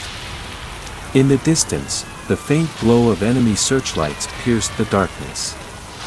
The group crouched low, their breaths shallow. Arun's heart pounded as he gripped his rifle, the enormity of the mission sinking in. Failure wasn't an option. The fate of Sui, and perhaps the entire campaign, depended on them. The infiltration team lay in the underbrush, the enemy's defenses spread out before them. PHOU Cam's stronghold was a maze of bunkers and trenches, its high ground offering a near-impenetrable advantage. May scanned the area with a pair of binoculars, whispering to Arun, "We wait for the diversion." Minutes felt like hours as tension mounted. Then, on the far side of the hill, the silence shattered. Explosions lit up the night sky, followed by the thunderous roar of gunfire. The diversion team had engaged the enemy. Now, May hissed, and the group moved swiftly. They slipped through the jungle, sticking to the shadowed path Cam had described. Arun's nerves were razor-sharp, every step feeling like a gamble. One misstep could alert the guards. As they approached the perimeter, a new obstacle emerged. A wire fence blocked their path, its coils glinting faintly in the moonlight. May produced a pair of wire cutters, her movements quick and precise. Arun kept watch, his heart hammering as he spotted enemy guards moving along the far side of the fence. The team slipped through the gap one by one. Just as Arun crawled through, a flashlight beam swept dangerously close. Everyone froze, their breaths held. The guard lingered for a moment, then moved on, oblivious to the danger lurking just meters away. The team crept deeper into the stronghold, weaving between bunkers and camouflaged gun emplacements. May led the way, her knowledge of the terrain proving invaluable. Arun followed closely, his rifle ready. The faint smell of gunpowder lingered in the air, a reminder of the chaos unfolding on the other side of the hill. A low murmur of voices reached their ears as they neared a central bunker. May held up a hand, signaling for silence. The enemy's command post was just ahead. From the shadows, Arun could see figures moving inside, their silhouettes framed by dim lantern light. May gestured for the team to split up. 2 soldiers moved to plant charges on the bunker's structural supports, while Arun and May positioned themselves to cover the entrance. Every second felt like an eternity as the explosives were set. Then, a sudden shout broke the stillness. One of the enemy guards had spotted them. Chaos erupted as gunfire rang out, the sharp cracks echoing through the stronghold. Arun fired instinctively, his shots precise but his hands trembling. The mission was compromised, and now it was a race against time. Blow it now! May shouted over the gunfire. The soldiers with the charges hesitated, their retreat cut off by advancing enemy troops. Without thinking, Arun dashed forward, grabbing the detonator from one of them. "Get back!" he yelled, his voice breaking with adrenaline. Arun sprinted toward cover, bullets tearing through the air around him. The enemy was closing in, their shouts growing louder. Just as he reached the edge of the bunker, he pressed the detonator. The explosion ripped through the night, a deafening roar that shook the ground beneath them. The bunker collapsed in on itself, a plume of smoke and debris rising into the sky. The enemy soldiers scrambled in disarray, their chain of command severed. May grabbed Arun by the arm, dragging him to his feet. "Move," she barked, leading the team toward their escape route. But the enemy wasn't finished yet. Alarms blared as reinforcements poured in, their numbers overwhelming. The team was forced into a desperate retreat, weaving through the jungle as gunfire chased them.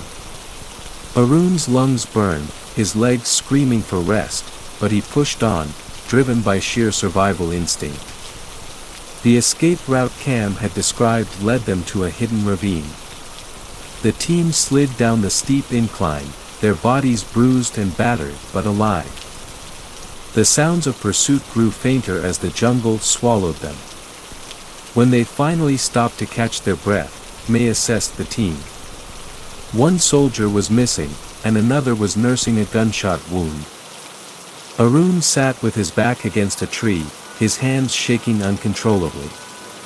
May knelt beside him, her voice softer than he'd ever heard. "You did good, Arun. We couldn't have done it without you." But Arun wasn't comforted. His mind was a whirlwind of fear, guilt, and doubt. Had the mission been worth the cost? And what if Cam's information had been a trap? May seemed to sense his turmoil. "We've dealt a major blow to the enemy," she said. "But this war isn't over. Not yet." As they prepared to move again, a distant sound caught their attention, a faint but unmistakable whirring. Helicopters. Somchai had sent reinforcements after all. Relief washed over the group as the helicopters descended, their rotors kicking up a storm of leaves and dust. But as they boarded, Arun couldn't shake the feeling that something was off. Why had the enemy been so prepared? And why had Cam seemed so calm when they left him at Mueang-sui? As the helicopters ascended, carrying the battered infiltration team back to Mueang-sui, the adrenaline began to wear off. Arun sat in silence, his rifle resting against his knee. May sat across from him, her gaze distant. She had done this before, but the weight of each mission seemed to add another invisible scar. Lieutenant Somchai greeted them on the landing pad, his expression a mix of relief and tension. "You did it," he said, clapping May on the shoulder. "The bunker is gone, and their communications are in chaos. But this isn't over." He gestured for the team to follow him to the command tent. Inside, a map of the PHOU CAM region was spread across a table. The recent attack had disrupted the PHOU, but their forces were regrouping. Somchai explained the plan to consolidate the Royalists' foothold. "We've struck a nerve," he said, "but they'll hit back harder. We need to hold this position at all costs." May's attention shifted to the far corner of the tent, where Cam sat under guard.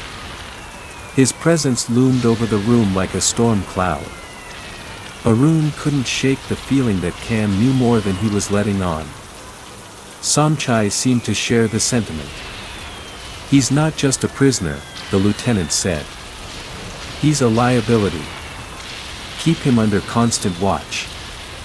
The retaliation came at dawn.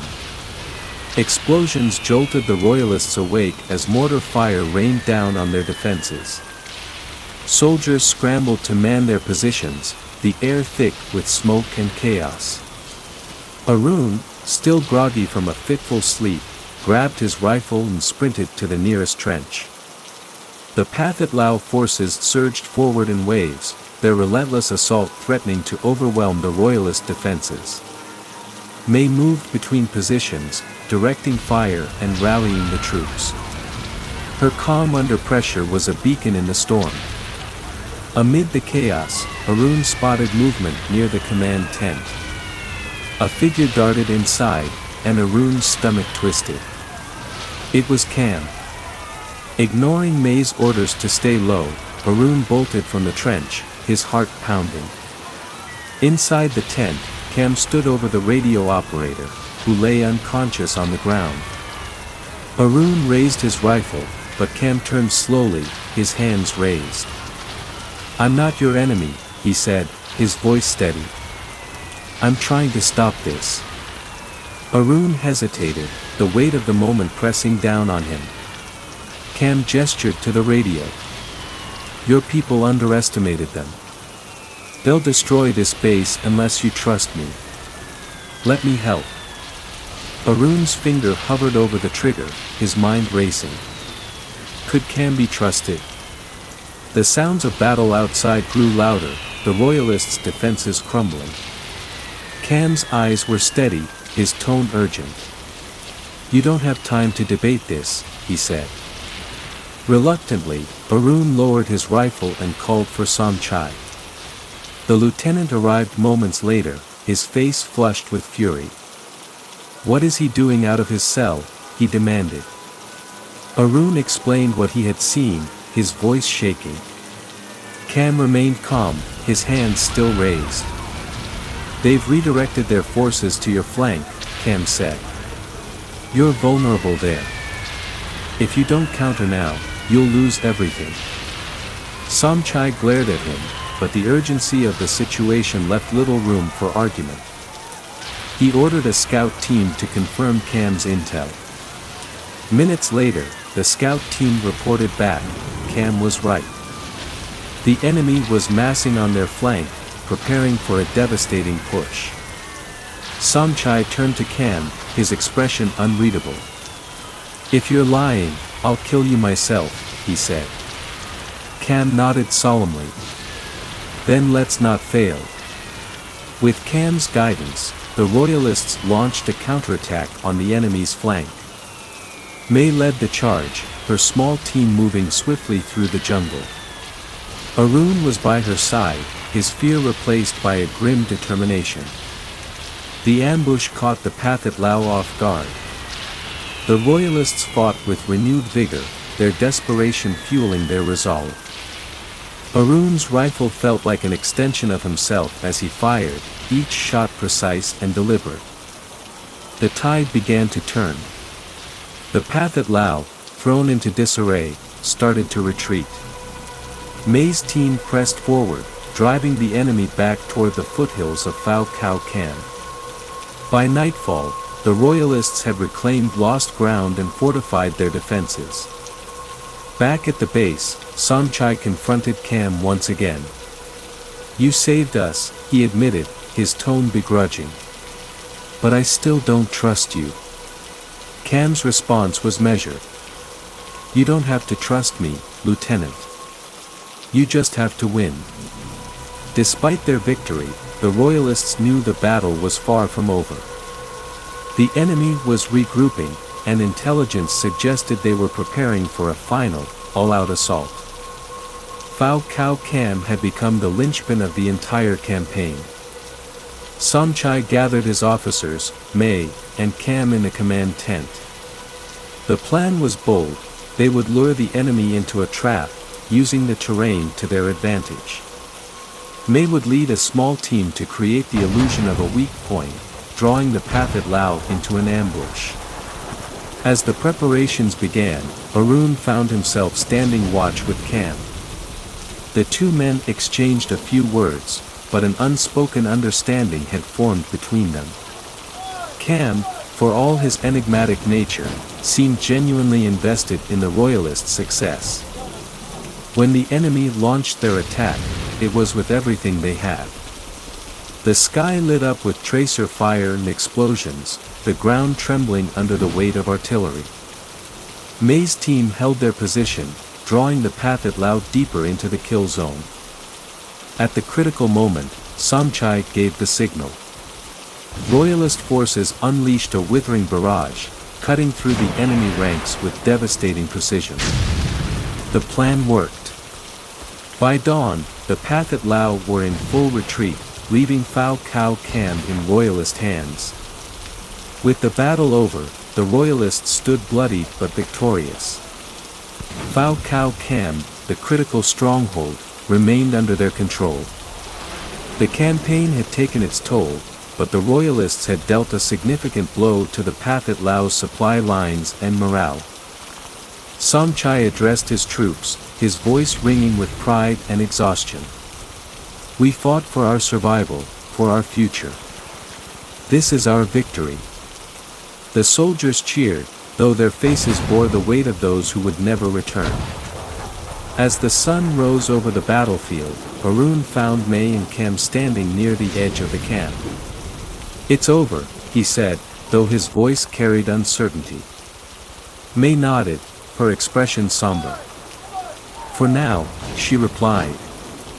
Cam, now unshackled, turned to Arun. "You trusted me when no one else would," he said. "Don't lose that faith, even in the darkest times."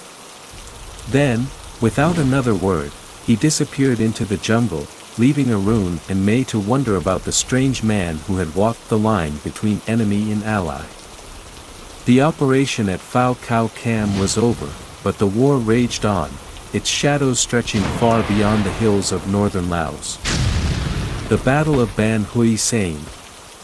The pre-dawn mist hung thick over Ban Hui Sain, a small village in Laos that had become a forgotten outpost in the larger theater of the Vietnam War. Positioned strategically near the Ho Chi Minh Trail, it was a critical choke point for the North Vietnamese Army, NVA. The village, fortified by South Vietnamese forces and bolstered by UDA's advisors, seemed to be awaiting an inevitable reckoning. That reckoning arrived on January 12, 1968. Captain Lo Van Thai of the Army of the Republic of Vietnam, ARVN, squinted into the darkness. His instincts told him something was wrong. The silence that night was unnatural. Even the nocturnal chirping of insects seemed stifled, as if the jungle itself held its breath. American advisor Lieutenant George Spencer was pacing near the command tent, his gut nodding with unease. The intelligence reports had hinted at increased NVA activity, but they were always ambiguous, their urgency dulled by repetition. Tonight, however, felt different. Suddenly, the ground trembled. At first, it was faint, almost imperceptible, like the heartbeat of the earth itself. But it grew louder, and then the unmistakable sound of tank treads grinding through the jungle soil shattered the fragile quiet. An NVA armored column, spearheaded by Soviet-built PT-76 tanks, emerged from the shadows. Spencer's radio crackled to life, a panicked voice yelling, "Tanks! They have tanks!" Chaos erupted. The South Vietnamese defenders scrambled to their positions as artillery shells began raining down. The first explosion ripped through a guard post, sending debris and bodies flying into the air. Spencer grabbed the radio, shouting for air support, but the response was grim. Weather conditions made immediate airstrikes impossible. The defenders were on their own. The NVA's attack was surgical, their strategy honed through years of guerrilla warfare. They aimed to exploit the defenders' fear and disarray, using the tanks as psychological weapons as much as tools of destruction. Captain Tai shouted orders in rapid succession, his voice barely audible over the din of explosions and machine gun fire. His men, many of them young and inexperienced, were frozen in shock at the sight of the advancing armor. In the trenches, Private Tran Din Quang clutched his rifle with trembling hands. This was his first battle, and he could feel the weight of death pressing down on him. Beside him, Sergeant Pham Hong Min slapped his shoulder. "Stay low. Aim for the infantry." Min's voice was steady, a beacon of calm amid the chaos. Meanwhile, Lieutenant Spencer was coordinating with Sergeant Thomas "Tommy" O'Leary, a demolitions expert.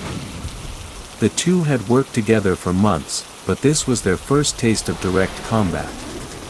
"We need to take out those tanks," Spencer said, his tone grim. O'Leary nodded, grabbing a satchel of explosives.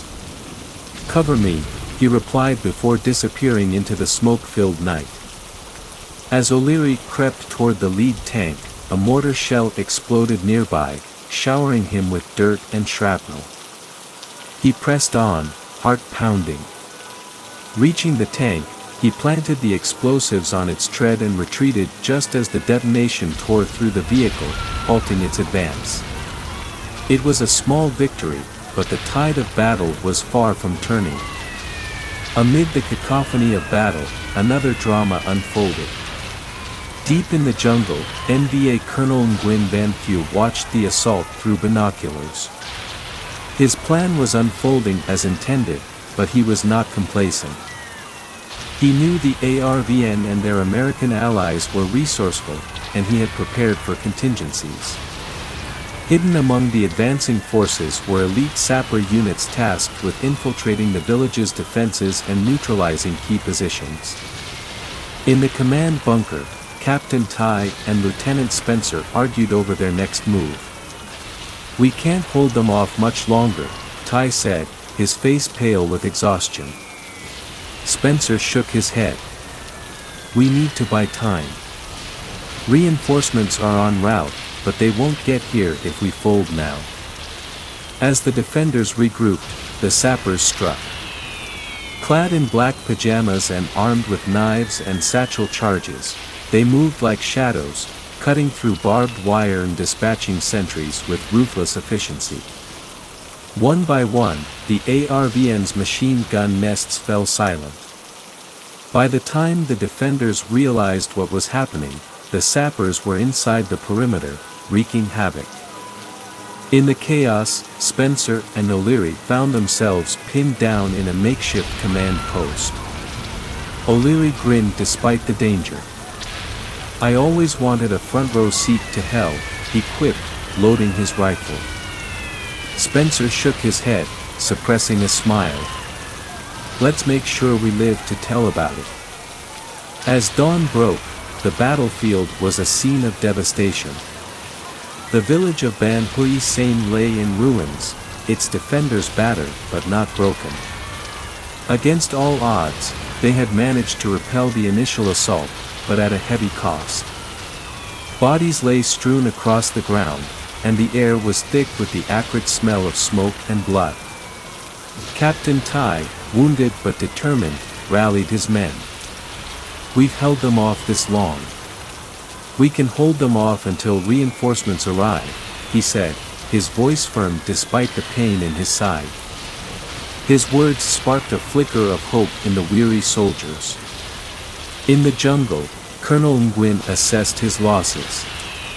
The ARVN's resistance had been stronger than anticipated, and the delay threatened to derail his timeline. But he was not deterred. He signaled his commanders to prepare for another wave. The battle was far from over. Meanwhile, Spencer finally made contact with the reinforcements. "Hold on," the voice crackled through the radio. "We're coming." For the first time that night, Spencer allowed himself a sliver of optimism. He looked at O'Leary and said, "Let's make this count." As the second wave approached, the defenders of Ban Hui SANE braced for the inevitable. The NVA's tanks and infantry regrouped, their formation more deliberate and menacing. Captain Tai's face was a mask of determination, but his body betrayed the toll of the night. Blood seeped through the bandage on his side, and his hands trembled as he gripped his rifle. Lieutenant Spencer worked furiously on the radio, coordinating with the reinforcements that were now minutes away. "Hold the line, Tai," Spencer said. "They're almost here." Tai nodded, but his eyes lingered on his dwindling force. They were running low on ammunition, their defenses crumbling under the relentless onslaught. Private Tran, still shaken from the night's horrors, found himself alongside Sergeant Min once more. "I don't think we'll make it," Tran whispered. Min shot him a sharp look. "We don't have to. Reinforcements will." Just as hope seemed to falter, the sound of rotor blades cut through the morning air. Two HOUEIs swooped in, their door gunners unleashing a hail of bullets on the advancing NVA. The sight of the helicopters bolstered the defenders' morale, but the battle was far from won. As the HOUEIs provided cover, a new threat emerged, one that came not from the outside but from within. A South Vietnamese soldier, Corporal Duong, was caught transmitting coordinates to the enemy. It was a shocking betrayal, one that threatened to unravel the fragile defense. Captain Tai confronted Duong in front of the men. "Why?" Tai demanded, his voice a mix of anger and disbelief. Duong, his face devoid of remorse, replied, "They promised me freedom for my family. I did what I had to." The revelation sent ripples of unease through the defenders. Trust, already strained by the chaos of battle, was now in tatters. Spencer intervened, his voice calm but firm. "We deal with this later. Right now, we have a battle to fight." Duong was placed under guard, but the damage was done. The defenders were now not only fighting the NVA but also battling the seeds of doubt sown by one of their own. The NVA's sappers struck again, this time targeting the helipad where the HOUEIs had landed to evacuate the wounded. Explosions ripped through the area, sending flames and shrapnel into the air. One helicopter was destroyed instantly, while the other narrowly escaped with a damaged rotor. Lieutenant Spencer and Sergeant O'Leary rushed to the scene, their hearts sinking at the sight of the carnage.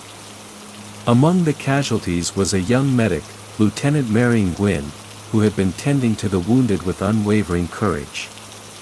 O'Leary, who had shared a moment of camaraderie with her the night before, clenched his fists in silent rage. The loss of Mary Nguyen was a blow to morale, but her sacrifice inspired a renewed sense of determination. "We fight for her," Spencer said, his voice steady despite the turmoil within. The defenders nodded, their resolve hardening. They would not let her death be in vain. Finally, the sound of heavy vehicles approaching signaled the arrival of reinforcements. A combined force of ARVN and UDS troops, supported by armored personnel carriers, emerged from the jungle. The sight was both a relief and a reminder of the cost of holding out for so long. The reinforcements wasted no time, launching a counteroffensive to push back the NBA. Captain Ty and Lieutenant Spencer joined the charge, their spirits lifted by the fresh wave of allies. The NBA, caught off guard by the sudden onslaught, began to falter. Colonel Nguyen, observing from a concealed position, knew the tide had turned. He ordered a retreat, unwilling to sacrifice more of his men for a battle that could no longer be won. As the NBA withdrew, a tense calm settled over Ban Hui Sane. As the NBA retreated into the dense jungle, a strange unease settled over the defenders. Though reinforcements had arrived, the cost of the battle weighed heavily on them. Captain Tai ordered a sweep of the perimeter to ensure no remnants of the enemy had been left behind.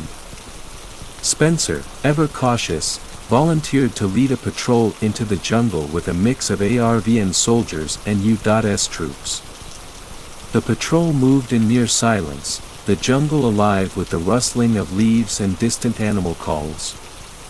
O'Leary, scanning the treetops, whispered, "I don't like this. Feels too quiet." Spencer nodded. The NBA had a reputation for setting traps, and every step felt like a gamble. Minutes turned to hours as the patrol delved deeper. Suddenly, the silence was shattered by a faint metallic click. One of the men had tripped a wire. A split second later, a hidden claymore mine detonated, sending a deadly spray of shrapnel through the group. Screams of pain and confusion erupted as Spencer scrambled to take cover. Emerging from the chaos, Spencer realized they had stumbled into an ambush. Hidden NBA soldiers opened fire, and the patrol found themselves pinned down. O'Leary, bleeding from a gash on his arm, gritted his teeth. "We walked right into it," he muttered, firing his rifle. Despite the ambush, Spencer rallied the patrol, using the dense foliage to their advantage. "Spread out. Flank them," he shouted. The men moved swiftly, returning fire with a ferocity born of desperation. O'Leary, ignoring his wound, crawled through the underbrush to get a better angle. As the firefight raged, Captain Tai received a garbled radio transmission from Spencer. Realizing the patrol was in trouble, he gathered a quick reaction force and set out to rescue them. The reinforcements arrived just as the NBA began to close in on the surrounded patrol. The tables turned as Tai's men attacked the ambushers from the rear, catching them off guard. The NBA fought fiercely, but the combined force of the patrol and the reinforcements proved overwhelming. By the time the gunfire ceased, the jungle was littered with the dead and dying. Spencer, exhausted but alive, surveyed the aftermath. Among the fallen was one of his closest men, Private James Lowry, whose lifeless eyes stared up at the canopy. The loss was a bitter reminder of the price of survival. Back at Ban Hui Sane, the defenders began fortifying their position, fearing the NBA might regroup and return. But even as they worked, a more insidious threat loomed. Corporal Duong, the traitor caught earlier, had not acted alone.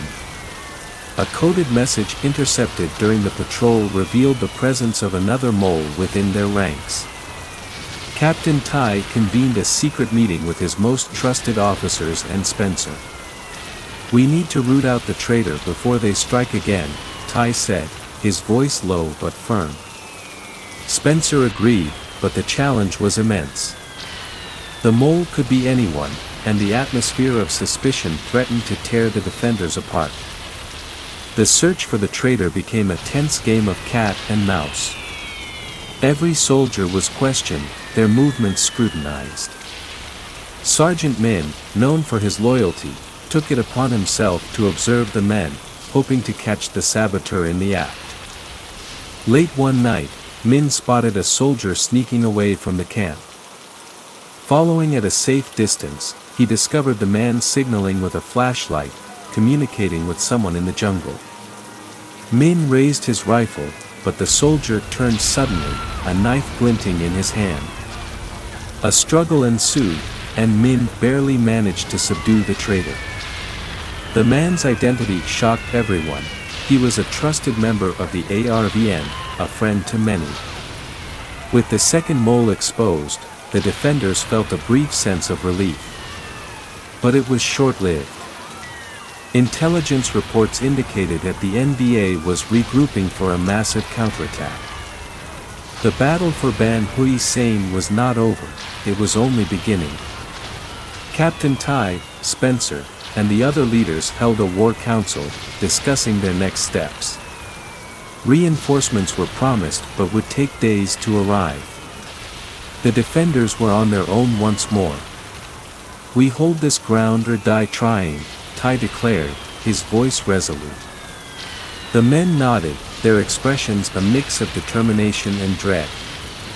Spencer and O'Leary worked tirelessly to prepare the defenses.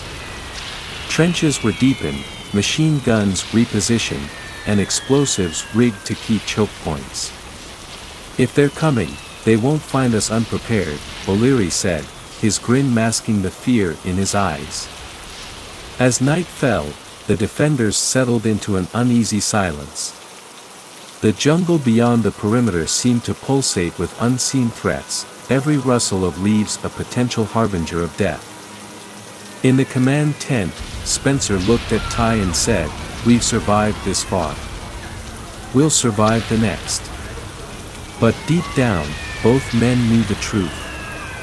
The storm was coming, and it would test them in ways they had never imagined. The tension in Ban Hui Sane was suffocating as the defenders braced for the inevitable. In the dead of night, a peculiar calm settled over the jungle. It was as if the forest itself held its breath. Captain Tai and Lieutenant Spencer monitored the perimeter, their eyes scanning the darkness for any sign of movement. At 3 a.m., the first sign of trouble came, not in the form of an attack but in the eerie glow of flares lighting up the sky. The jungle was bathed in a ghostly red light, revealing nothing but swaying trees and shadows.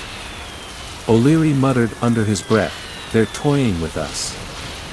The defenders held their positions, nerves stretched to the breaking point. Then, from the east, the faint sound of footsteps echoed through the jungle. It was deliberate and slow, as if meant to unsettle them. Tai ordered his men to hold fire, unwilling to waste ammunition on a phantom threat. Suddenly, the stillness was broken by a barrage of gunfire. The NVA had launched a feint attack from the east, drawing the defenders' attention.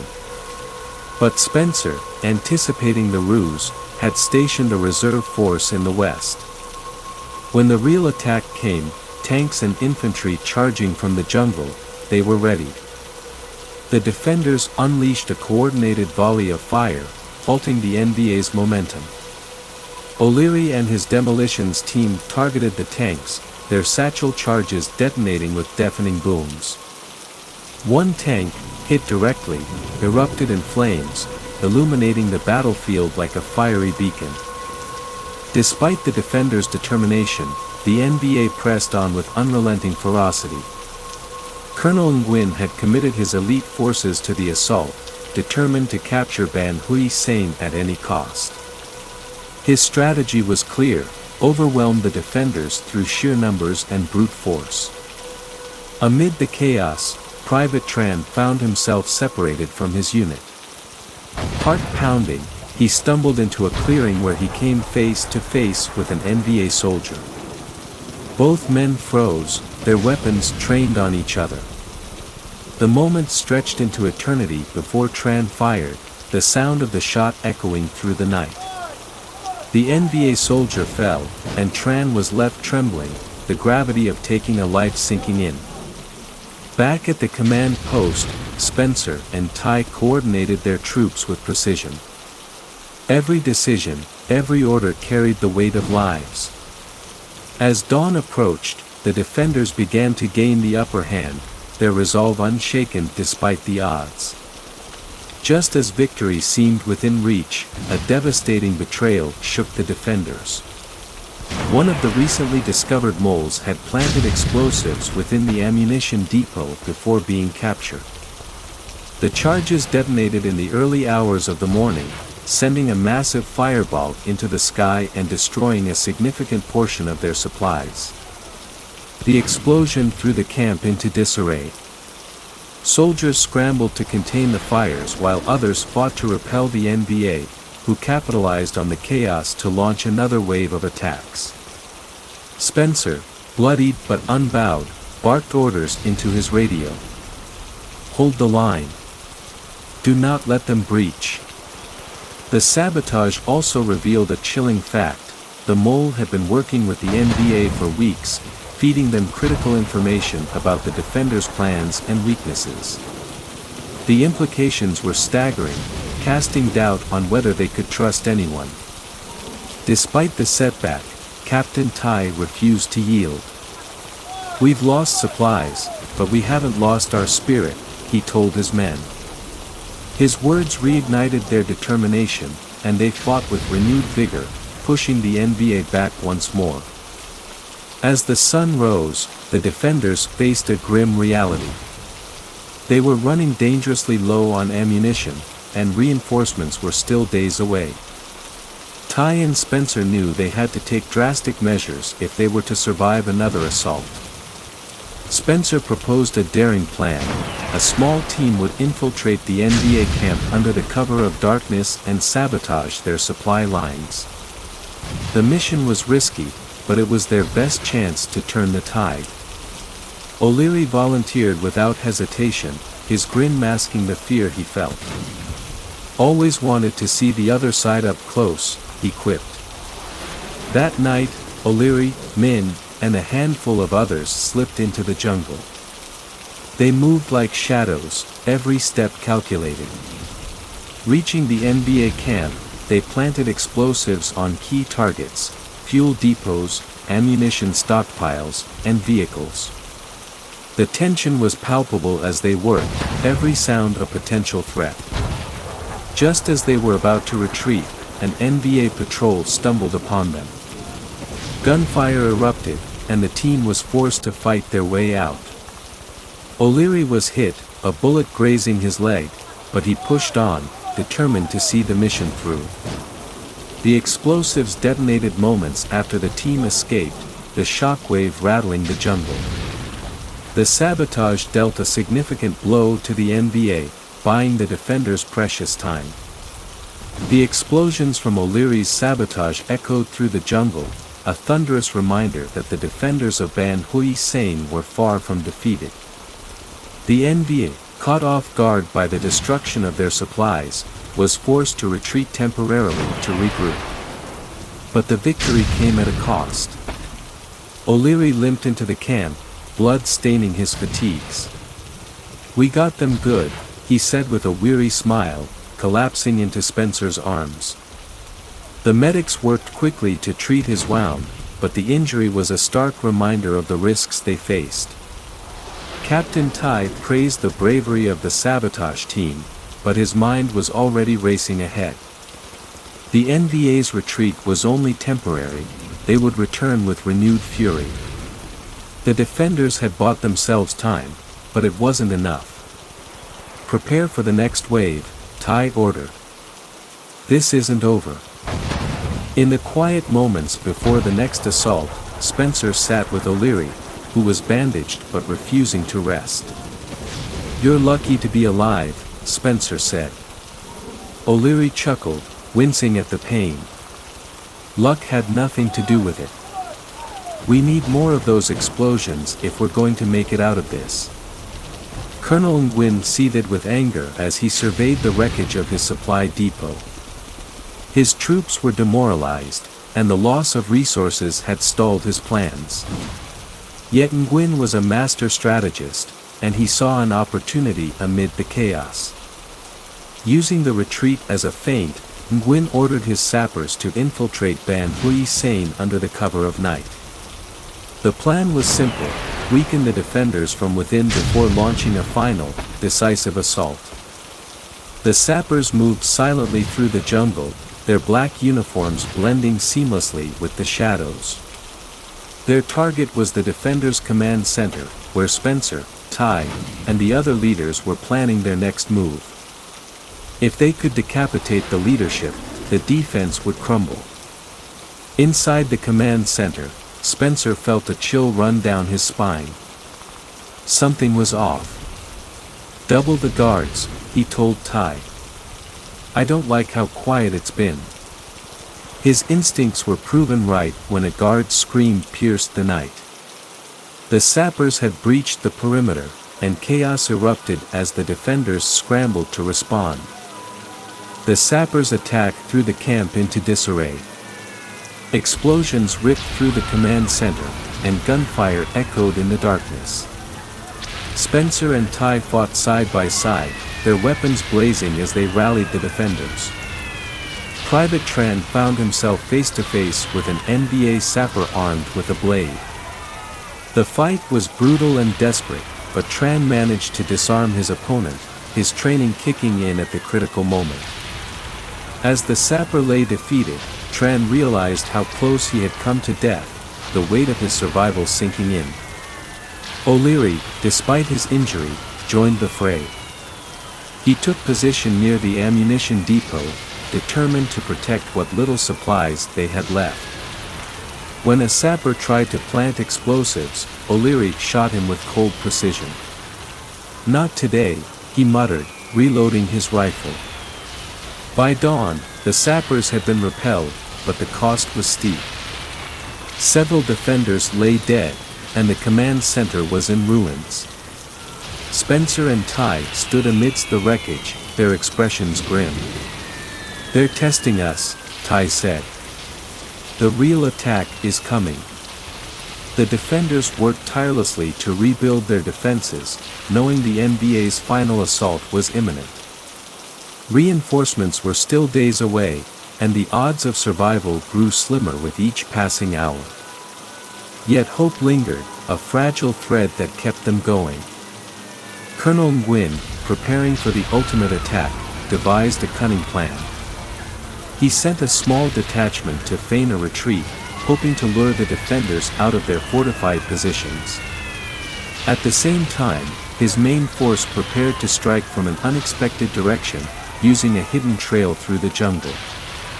Spencer and Ty, suspecting a trap, refused to take the bait. "We hold our ground," Spencer insisted. "If they want us, they'll have to come to us." As the NBA's main force emerged from the jungle, the defenders were ready. Mortars and machine guns unleashed a devastating barrage, catching the attackers in a deadly crossfire. Yet the NBA pressed on, their determination unyielding. In the midst of the battle, Spencer noticed something alarming. The NBA was focusing their efforts on a weak point in the defenses. If they broke through, the camp would be overrun. Rushing to the front, he and Ty rallied their men, holding the line with sheer grit and determination. The NBA's assault was relentless, a tidal wave of force battering against the defenders' fragile line. The ground trembled with the weight of advancing tanks, and the air was thick with the acrid smell of gunpowder. Yet, the defenders of Ban Hui SANE stood firm, they were stronger than the steel that threatened to crush them. Captain Ty and Lieutenant Spencer worked in perfect unison, their bond forged in the crucible of battle. Ty commanded his men with unwavering authority, his voice cutting through the chaos like a lifeline. Spencer, meanwhile, moved through the ranks, lending his strength wherever it was needed most. O'Leary, despite his injured leg, manned an anti-tank weapon. When a PT-76 rumbled into view, its turret swinging toward the defenses, he fired. The rocket struck the tank squarely, engulfing it in flames. His triumphant shout was drowned out by the roar of the battle, but his actions inspired those around him. The NBA infantry, undeterred by the destruction, surged forward. Private Tran, still reeling from his earlier encounter, found himself in the thick of it. He fired his rifle until it clicked empty, then drew his bayonet, determined to hold his ground. Beside him, Sergeant Min fought with the ferocity of a man defending his home. As the battle raged on, the defenders' ammunition dwindled. Spencer knew they couldn't hold out much longer. "We need to call in air support," he told Ty. But the jungle's dense canopy made precision strikes risky, and friendly fire was a real danger. "We have no choice," Ty said. "If we don't stop them now, we're finished." Spencer radioed for air support, his voice calm despite the chaos. Minutes later, the distant rumble of engines signaled the arrival of HOUEI's aircraft. The defenders cheered as the planes unleashed their payloads, the jungle erupting in a maelstrom of fire and shrapnel. The airstrikes turned the tide, but the cost was high. Several defenders were caught in the blasts, their sacrifices a grim reminder of the brutality of war. When the smoke cleared, the NBA's advance had been halted, their forces decimated. Colonel Nguyen, realizing the futility of further attacks, ordered a retreat. His dream of capturing Ban Hui Sane had been shattered, but his resolve remained unbroken. "We'll be back," he vowed, retreating into the jungle with his remaining troops. As the sun rose over Ban Hui Sane, the defenders surveyed the battlefield. The village was in ruins, its once quiet streets now a graveyard of twisted metal and lifeless bodies. The cost of victory was etched into every scarred face and every empty gaze. Spencer sat with Ty in what remained of the command tent. "We did it," Spencer said, his voice heavy with exhaustion. Ty nodded, but his expression was somber. "At what cost?" The reinforcements arrived later that day, their presence a bittersweet reminder of what might have been. The battle was over, but the scars it left behind would linger for a lifetime. The Battle of Ban Hui Sane marked a pivotal moment in the Vietnam War. Though the defenders had emerged victorious, the battle highlighted the ferocity and determination of the NBA. It was a testament to the courage and resilience of those who fought, but it also underscored the devastating human cost of war. For Captain Ty, Lieutenant Spencer, and the survivors, the battle became a defining chapter in their lives. They returned to their units with a deeper understanding of the fragility of life and the strength of the human spirit. The operation officially ended with the arrival of reinforcements and the retreat of NBA forces. Ban Hui Sane remained a symbol of resistance, a testament to the unyielding resolve of its defenders. Raid on Ban Naden. In the pre-dawn hours of January 9, 1967, the jungle surrounding Ban Naden seemed alive with tension. A thick, humid mist clung to the trees, muting the sounds of distant nocturnal creatures. For Sergeant Tay and his team of 10 Lao mercenaries, this was the moment they had been preparing for, a mission that carried both high stakes and high risks. Their objective was clear: rescue prisoners held in the depths of the Laotian jungle. Among the captives were rumored to be American personnel and a lone Air America employee. The odds were stacked against them, but failure was not an option. As the team crept through the undergrowth, the faint glow of campfires came into view. These fires marked the enemy's position, but they also meant something more: proof of life. Sergeant Tay paused, signaling for silence. The group stopped in unison, their breath barely audible over the rustling leaves. Every step forward was a calculated risk, every decision could tip the scales of survival. The jungle, both ally and enemy, shielded their approach while amplifying the tension. This was no ordinary raid. Hastily organized by the Central Intelligence Agency, CIA, and dependent on the intelligence of a defected Pathet Lao soldier, the mission carried an air of desperation. There was no time for elaborate planning or backup strategies. The prisoners were here, and their window for rescue was vanishing rapidly. As the team edged closer to the camp, each man's thoughts were consumed by the weight of their task. The silence was broken by the distant call of a bird, an unexpected interruption that caused the men to freeze. Moments passed like hours. When no alarm was raised, Sergeant Tay gestured for them to proceed. Their goal was just ahead, hidden in the shadows of the jungle's dense canopy. For the prisoners of Ban Naden, time had lost meaning. Days bled into nights in the suffocating confines of the cave that served as their prison. The air was damp and heavy, filled with the acrid smell of unwashed bodies and the faint metallic tang of despair. Among the captives was Faisit Inferithat, a former Air America employee whose resilience had become a beacon of hope for others. He kept their spirits alive with whispered tales of freedom, even as the reality of their situation seemed insurmountable. The guards, hardened members of the PHOU, maintained strict control over the camp. Armed and vigilant, they patrolled the perimeter with an air of indifference. To them, the prisoners were bargaining chips in a larger game of geopolitical chess. Yet, for the men and women inside the cave, each passing moment was a battle against despair.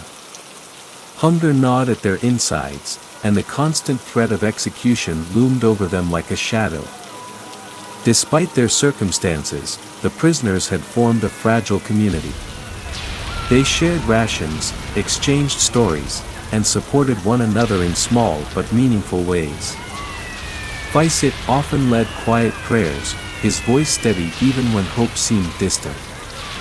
"Hold on," he would tell them. "They will come for us. We just have to endure." Unbeknownst to the prisoners, salvation was closer than they could imagine. Beyond the walls of their cave, Sergeant Tay and his team were closing in. The men of Team Cobra, as they were called, were armed with determination and the element of surprise. As the clock ticked toward the fateful hour, the prisoners clung to the sliver of hope that had sustained them thus far. In late 1966, the CIA's operations in Laos were fraught with challenges. Intelligence reports had indicated the presence of 3 American prisoners of war held in a remote camp near Ban Naden. Despite limited resources and the inherent dangers of covert operations, senior agency officials decided to act. The plan was simple yet precarious: infiltrate the camp, neutralize the guards, and extract the prisoners. The tipping point came with the defection of a PHOU soldier who provided critical information about the camp's location and layout. This was the break the CIA had been waiting for. Based in Thakek, a CIA military intelligence team pieced together a plan. It was a race against time. Any delay could mean the relocation or execution of the prisoners. Air America, the covert airline operated by the CIA, was brought into the fold. Pilots familiar with the treacherous terrain prepared for the high-stakes mission. Meanwhile, Sergeant Tay and his team of Lao mercenaries underwent intensive briefings. They knew the risks involved but were driven by a sense of duty and the promise of a better future for their country. As the mission's details solidified, tension within the CIA headquarters was palpable. There were no guarantees of success. If the operation failed, it would not only cost lives but also jeopardize future efforts in the region. Yet, in the face of uncertainty, the decision was made. The raid on Ban Naden would proceed, marking one of the most daring covert operations of the Vietnam War. The logistics of the raid were as complex as they were critical. Operating under the cover of darkness, the team's approach had to be swift and silent. Sergeant Tay studied the map provided by the defector, memorizing every detail. The camp was located deep within enemy territory, surrounded by dense jungle and accessible only by foot. The team would have to traverse miles of treacherous terrain before reaching their target.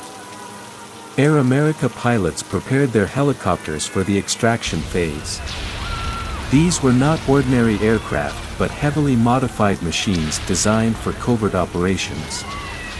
The pilots, seasoned veterans of the region, knew the risks involved.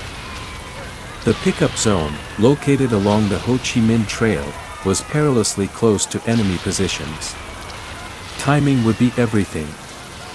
As the team finalized their preparations, a sense of camaraderie took hold. These men were more than comrades, they were brothers united by a common cause. They shared quiet moments of reflection, each man grappling with his own fears and hopes. For Sergeant Tay, the weight of leadership was heavy, but he drew strength from the men under his command. Together, they were determined to succeed. As the sun set on January 8, 1967, the team moved into position. The jungle swallowed them whole, its shadows providing cover as they began their journey. The raid on Ban Naden was about to begin, a testament to courage, sacrifice, and the indomitable human spirit. The team moved like phantoms through the dense Laotian jungle. Every step forward felt like an eternity.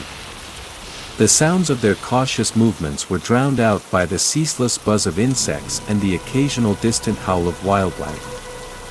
Sergeant Tay, leading the way, raised his hand to halt the group. He crouched low, scanning the terrain ahead. They had arrived at the first marker, a twisted tree trunk with roots clawing out of the earth like skeletal fingers. The defector, their reluctant guide, whispered the next set of directions. Though he had been cooperative during interrogation, his demeanor now exuded unease. He glanced nervously over his shoulder, muttering about the dangers of the Pathet Lao patrols. The men exchanged tense glances. Was the defector's information reliable? Or was this all an elaborate trap? Sergeant Tay decided there was no room for doubt. Trusting the man was a gamble they had no choice but to take. The path narrowed as they approached the camp's perimeter. A faint glow from the enemy campfires was now visible through the foliage. Suddenly, a twig snapped under one of the mercenaries' boots. The sound, though minor, reverberated in their ears like a gunshot. They froze, weapons drawn, hearts pounding. For a moment, it seemed as though the jungle held its breath. But no alarm came, and the team exhaled silently before pressing on. As they neared the prison camp, the faint murmurs of guards' voices reached their ears. Sergeant Tay surveyed the group, his face a mask of grim determination. The next phase of the mission was about to begin, and the margin for error had disappeared. Inside the camp, the guards were restless. One of them, a wiry man with a scar running across his cheek, paced near the prisoner's cave. He muttered complaints to his comrade, a younger recruit who clutched his rifle nervously. "Something feels off," Scar muttered, his sharp eyes scanning the darkness beyond the campfires. The younger guard shrugged, dismissing the older man's unease as paranoia. Unbeknownst to them, the shadows around the camp were alive. Sergeant T's team had taken positions, blending seamlessly into the jungle's embrace. The plan was simple: neutralize the guards quickly and silently before freeing the prisoners. Yet, as they waited for T's signal, the tension grew unbearable. The defector's earlier words echoed in T's mind: the guards are always alert. They don't sleep deeply. Suddenly, a distant sound broke the stillness, a rustling in the undergrowth to the north of the camp. The guards tensed, their rifles raised. T's heart sank. The jungle was unpredictable, and something, or someone, was approaching. Was it a wild animal? Or had a Pathet Lao patrol stumbled upon their position? The suspense was palpable. Scar barked orders to the younger guard, sending him to investigate. The team held their breath, watching as the guard approached their hiding spot. It was now or never. Tay raised his hand, signaling his men to prepare for action. The guard moved closer, his flashlight cutting through the darkness. Tay counted down in his head, each second stretching unbearably. Just as the beam of light swept dangerously close to one of his men, Tay struck. A single, muffled shot from his silenced pistol ended the guard's approach. The young man crumpled silently into the brush, and 2 mercenaries dragged his body out of sight.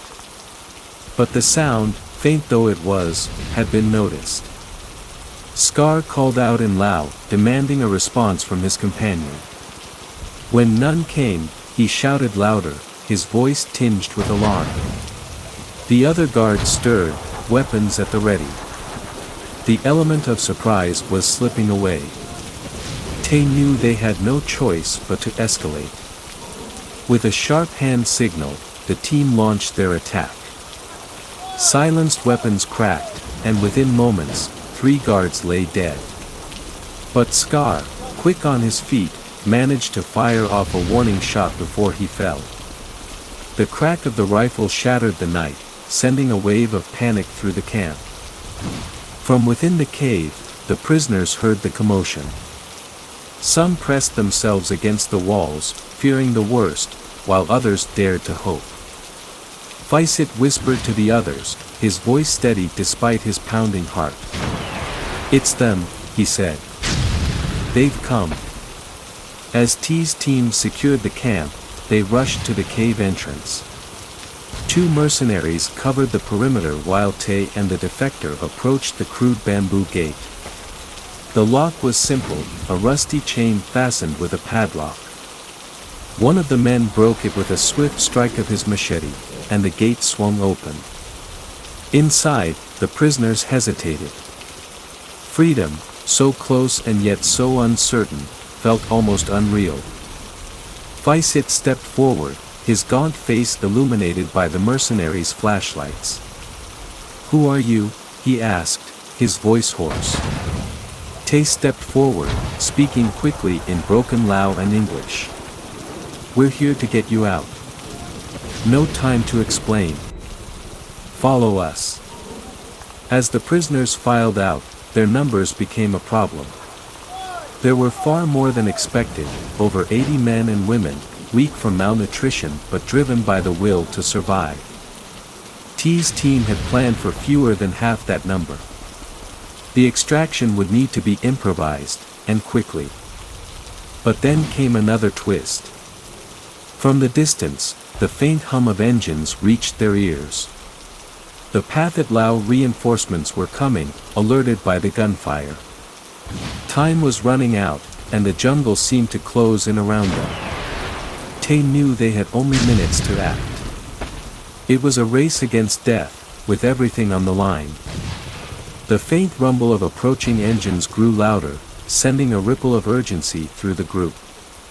Tay scanned the perimeter, his sharp eyes calculating their dwindling options. The plan had been simple, a quick extraction by Air America helicopters. But with the prisoners numbering twice as many as expected, and reinforcements closing in, the mission's simplicity was crumbling. Vicet moved among the prisoners, rallying them with quiet confidence. "Stay close. Follow their lead. Don't panic." His words steadied the frightened group, but the air was thick with fear. The mercenaries moved swiftly, shepherding the prisoners into the dense jungle. Every step felt like a gamble, the shadows offering concealment but also hiding potential threats. The defector suddenly froze, his hand shooting up to signal silence. Tay stopped, his senses straining. The low growl of an engine wasn't coming from the direction of the camp, it was ahead of them. The Pathet Lao had anticipated their route, cutting off their escape. A shiver of dread ran through the group. They were being encircled. Tay made a snap decision. Split into 2 groups, he ordered in hushed tones. "I'll lead the prisoners to the extraction point. The rest of you, create a diversion." The mercenaries didn't hesitate. They knew the risks. As one group melted back into the jungle, their movements deliberate and loud to draw the enemy's attention, Tay and the prisoners pressed forward into the unknown. The diversion team moved quickly, setting up a crude ambush in a narrow ravine.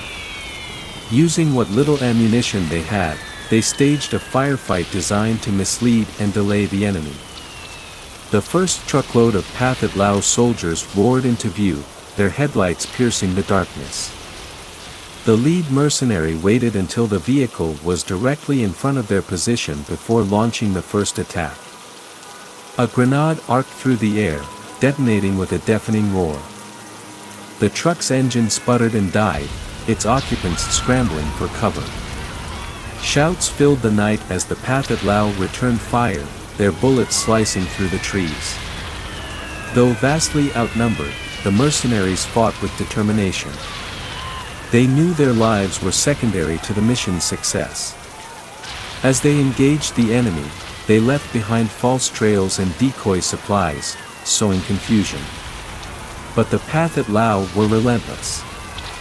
With every moment that passed, their forces grew closer to overwhelming the diversion team. Meanwhile, Tay led the prisoners deeper into the jungle, the sounds of the firefight fading into the distance. His heart was heavy, knowing the men he had left behind were unlikely to survive. But their sacrifice had bought precious time, a fleeting chance to reach the extraction point. As the group pushed forward, the defector grew increasingly agitated. His eyes darted nervously, and his steps faltered. Tay noticed but said nothing, focusing instead on navigating the treacherous terrain. But PHOU wasn't convinced. He had been watching the man closely, sensing something off. Finally, as they reached a shallow creek, PHOU confronted Tay. "This man," he whispered, gesturing toward the defector, "can he be trusted?" Tay hesitated, the question echoing his own doubts. Before he could respond, the defector suddenly bolted into the jungle. "Stop him!" Tay barked, but it was too late. The man disappeared into the shadows, leaving behind a trail of betrayal. Realization dawned on the group. The defector had led them into a trap. The PHOU reinforcements weren't simply chasing them, they were closing in with precise knowledge of their location. Panic rippled through the prisoners, but T's voice cut through the chaos. "We keep moving," he commanded. "We're close." The group pressed on, their desperation now mingled with anger. Every step forward was a testament to their determination to survive. At last, the jungle gave way to a small clearing. This was it, the extraction point. But instead of the waiting helicopters, they were greeted by silence. T's heart sank. Something was wrong. He signaled for the group to take cover along the tree line, his eyes scanning the clearing for any sign of the choppers. Minutes passed like hours. The tension was unbearable. Then, faintly, the sound of rotors began to cut through the night air. Relief washed over the group as the first Air America helicopter appeared, its lights a beacon of hope. The chopper hovered low, the crew gesturing for the group to approach. But before they could move, gunfire erupted from the jungle's edge. The PHOU had arrived. Chaos erupted as bullets tore through the clearing. The prisoners dropped to the ground, clinging to what cover they could find. Tay returned fire, his men forming a desperate defensive line. The helicopter crew didn't hesitate. They dropped ropes, shouting for the prisoners to climb aboard. PHOU was among the first to move, helping weaker captives ascend. But the choppers couldn't hold everyone at once. Tay shouted to the pilot, "Get them out. Come back for us."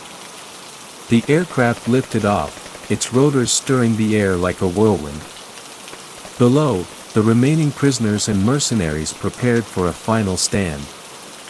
As the helicopter disappeared into the night, Tay and his men braced for the full brunt of the PHOU assault.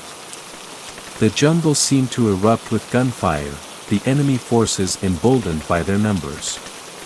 T's men fought with ferocity, using every ounce of their training to hold the line. Faisit, watching from the safety of the chopper, felt a pang of guilt. The men who had saved him were now fighting for their lives.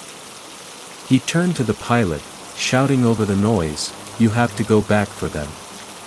The pilot nodded grimly, steering the helicopter into a wide arc. On the ground, the situation grew dire. T's ammunition was running low, and his men were falling one by one. But just as hope seemed lost, the distant thrum of returning helicopters filled the air. Reinforcements had arrived. The PHOU hesitated, their confidence wavering as the choppers rained covering fire. In the chaos, Tay signaled for the remaining prisoners to make a break for the ropes. One by one, they ascended, each step a victory against overwhelming odds. As the last man climbed aboard, Tay turned to cover their retreat. A bullet grazed his shoulder, but he ignored the pain. His mission was complete. The final helicopter lifted off, leaving the jungle below consumed by fire and shadow. Tay slumped against the cabin wall, his exhaustion finally overtaking him. The mission had succeeded, but the cost weighed heavily on him. The raid on NADEN was over, a testament to courage, sacrifice, and the will to survive. The helicopters cut through the darkened skies, their passengers cloaked in an eerie silence. Survivors clung to the reality that they had been rescued, yet the weight of loss dampened any celebration. Sergeant Tay sat near the open door, clutching his injured shoulder as he stared into the abyss below. He replayed the raid in his mind, every decision, every sacrifice. The faces of the men left behind haunted him, their screams still echoing faintly in his ears. Faisit, seated beside a trembling prisoner, glanced at Tay. "You saved us," he said softly, his voice steady despite the chaos they had just endured. Tay didn't respond. His focus was on the horizon, where they would soon land at a CIA outpost. The mission had succeeded, but its cost had been far higher than anyone anticipated. The helicopter touched down in a remote clearing surrounded by dense jungle. CIA operatives swarmed the scene, ushering the prisoners to safety and offering medical assistance. T's team was battered but alive. Yet, as he stepped off the helicopter, a CIA officer approached him with a grim expression. "We need to talk," the officer said.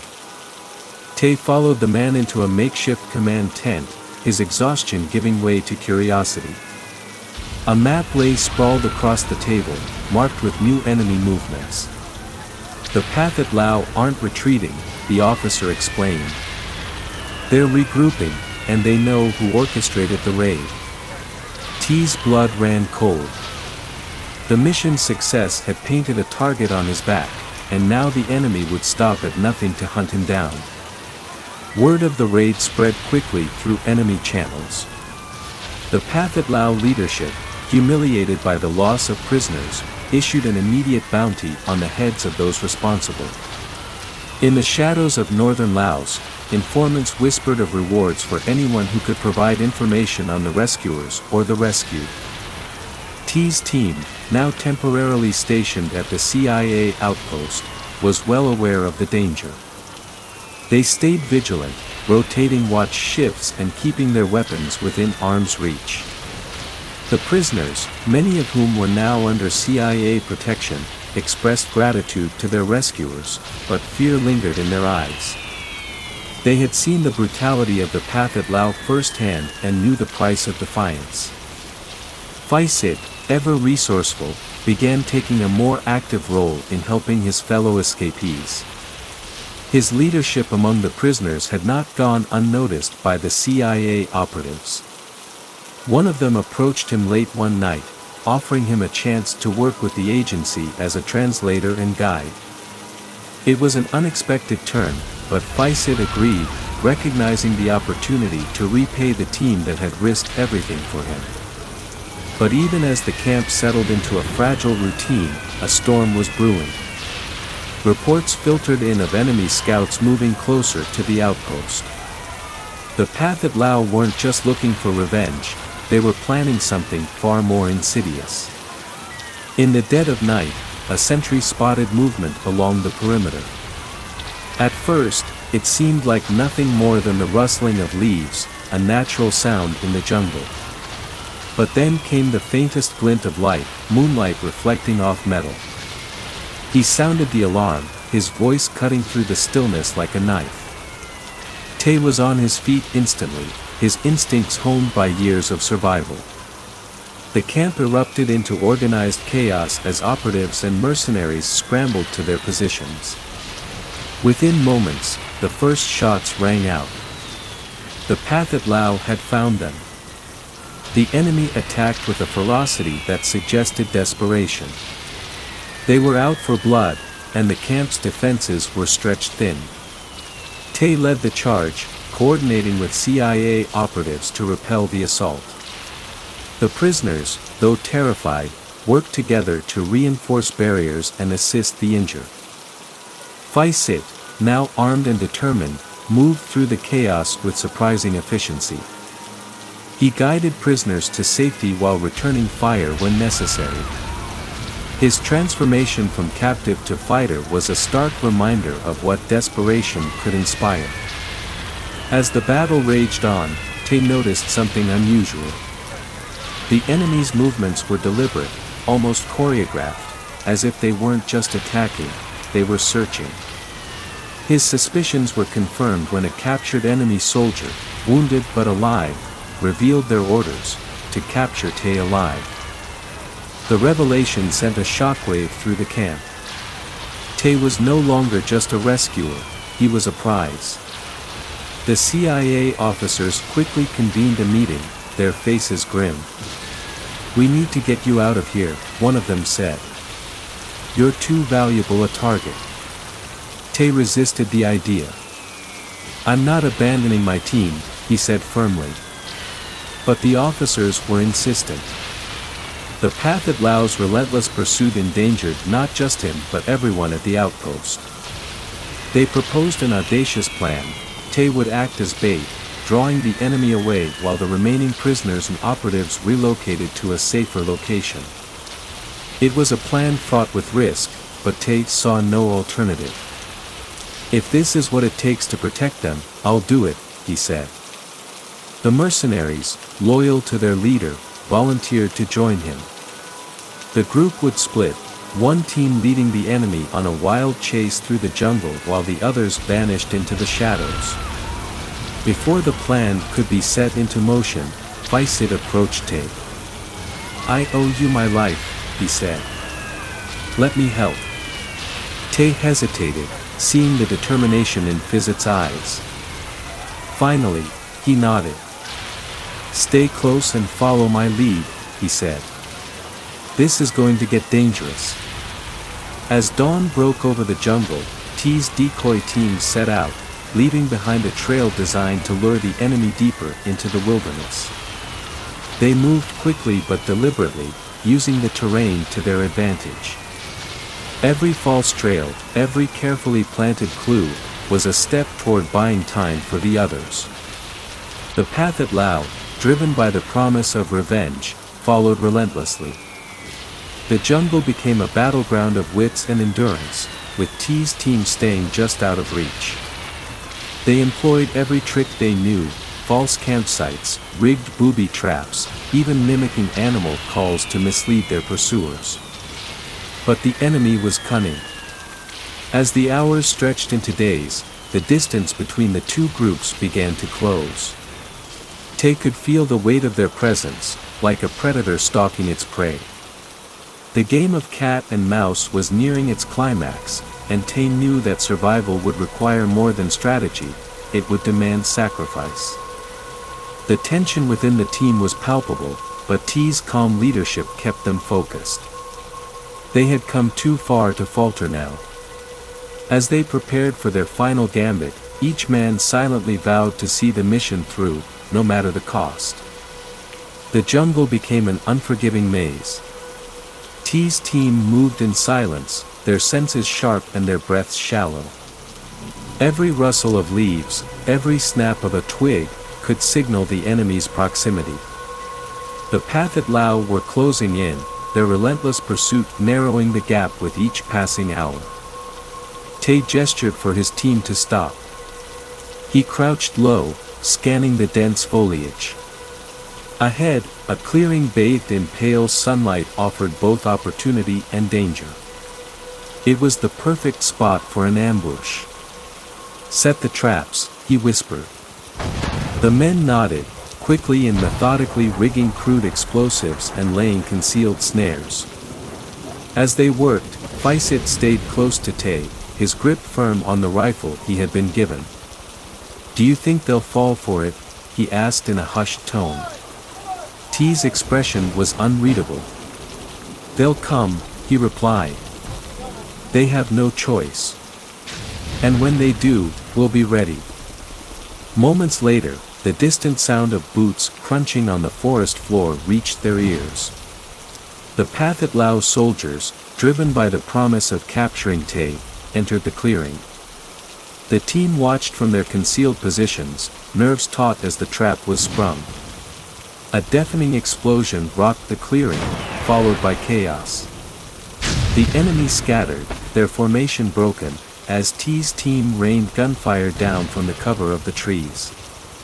The ambush bought the team precious time, but the PHOU were not easily deterred.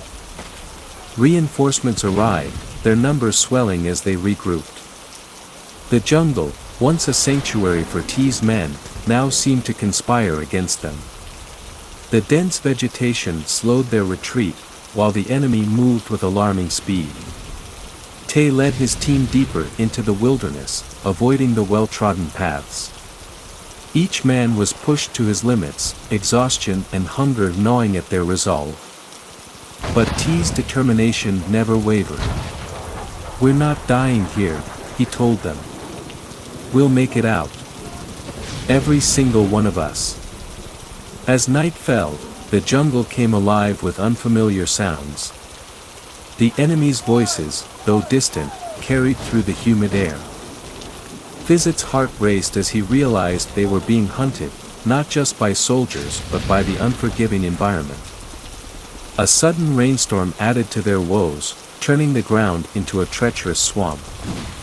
Despite the odds, the team pressed on. T's leadership and Fizzit's newfound courage inspired the men to push through the adversity. Yet, the question lingered: how much longer could they evade the enemy? As dawn broke, the team found temporary refuge in a secluded cave. It was a brief respite, a chance to regroup and catch their breath. Tay examined the map, plotting their next move.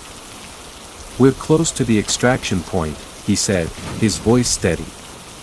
"If we move fast, we can lose them in the next valley." But as they prepared to leave, a sharp whistle pierced the air outside the cave. Tay froze. That wasn't a bird call, it was a signal. Before anyone could react, a burst of gunfire erupted, ricocheting off the rocks. The PHOU had found them. Amid the chaos, Tay spotted the defector from their earlier mission among the attackers. He had betrayed them, leading the enemy straight to their position. Fury surged through Tay, but there was no time for revenge. "Fall back," he shouted, covering his team as they scrambled out of the cave. The firefight was brutal. T's team fought valiantly, their desperation driving them to push beyond their limits. One of the mercenaries, a veteran named Somchai, stayed behind to delay the enemy. His sacrifice allowed the others to escape, but it came at a heavy cost. Bruised, battered, and running low on ammunition, T's team reached the outskirts of the final extraction point. The clearing was a precarious location, surrounded by dense jungle and vulnerable to ambush. But the sound of approaching helicopters reignited their hope. The Air America pilots, risking their lives, descended into the clearing under enemy fire. Tay directed the prisoners and his men toward the choppers, urging them to move quickly. PHOU helped the injured climb aboard, his determination unwavering despite the chaos. As the last of the team boarded, Tay remained on the ground, covering their retreat. A stray bullet grazed his leg, but he refused to falter. The PHOU surged toward the clearing, their numbers overwhelming. Just as Tay prepared to fire his last round, PHOU leaned out of the helicopter, extending his hand. "Come on," he shouted. Tay grabbed PHOU's hand, pulling himself aboard as the helicopter lifted off. The rotors kicked up a storm of debris, obscuring the enemy's view and forcing them to scatter. The team had escaped, but the sight of the jungle below, littered with the bodies of fallen comrades, was a sobering reminder of their sacrifices. The helicopters touched down at a secure CIA base far from the conflict zone. Exhaustion swept over the survivors as they disembarked, their mission finally complete. Tay limped away from the helicopter, his injured leg a painful reminder of how close they had come to failure. PHOU, once a prisoner, now stood as a symbol of resilience. He approached Tay, his voice filled with gratitude. "You kept your promise," he said. Tay nodded, though his expression was somber. "We did what we had to do," he replied. The mission, though successful, had come at a great cost. Lives were lost, and the scars, both physical and emotional, would linger long after the war. But for the prisoners rescued from NADEN, the operation was nothing short of a miracle. As the team debriefed with the CIA, they learned that the PHOU had suffered significant losses during the raid and subsequent pursuit. The operation was hailed as a triumph of courage and ingenuity, a testament to the resilience of those who fought against overwhelming odds. The story of the raid on NADEN had reached its conclusion, but its legacy would live on, a reminder of the sacrifices made in the name of freedom. The story of the 1967 Opium War. The jungle canopy of northwestern Laos was heavy with morning mist, masking the sound of footsteps as Captain Thong Suk and his team maneuvered through the thick foliage. The Royal Lao Army unit was on edge, aware that every step could lead to an ambush. Their mission was clear: intercept the opium mule train rumored to be traveling toward the Thai border. General Wane Radikon himself had issued the orders, determined to crush Khun Sa's growing influence in the region. Behind a thicket, the scouts signaled to halt. Thong Suk crouched low, his eyes scanning the jungle ahead.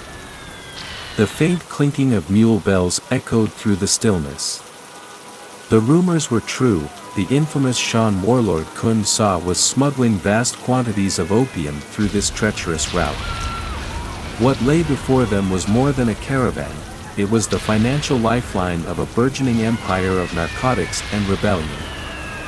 The first shots broke the silence like a thunderclap.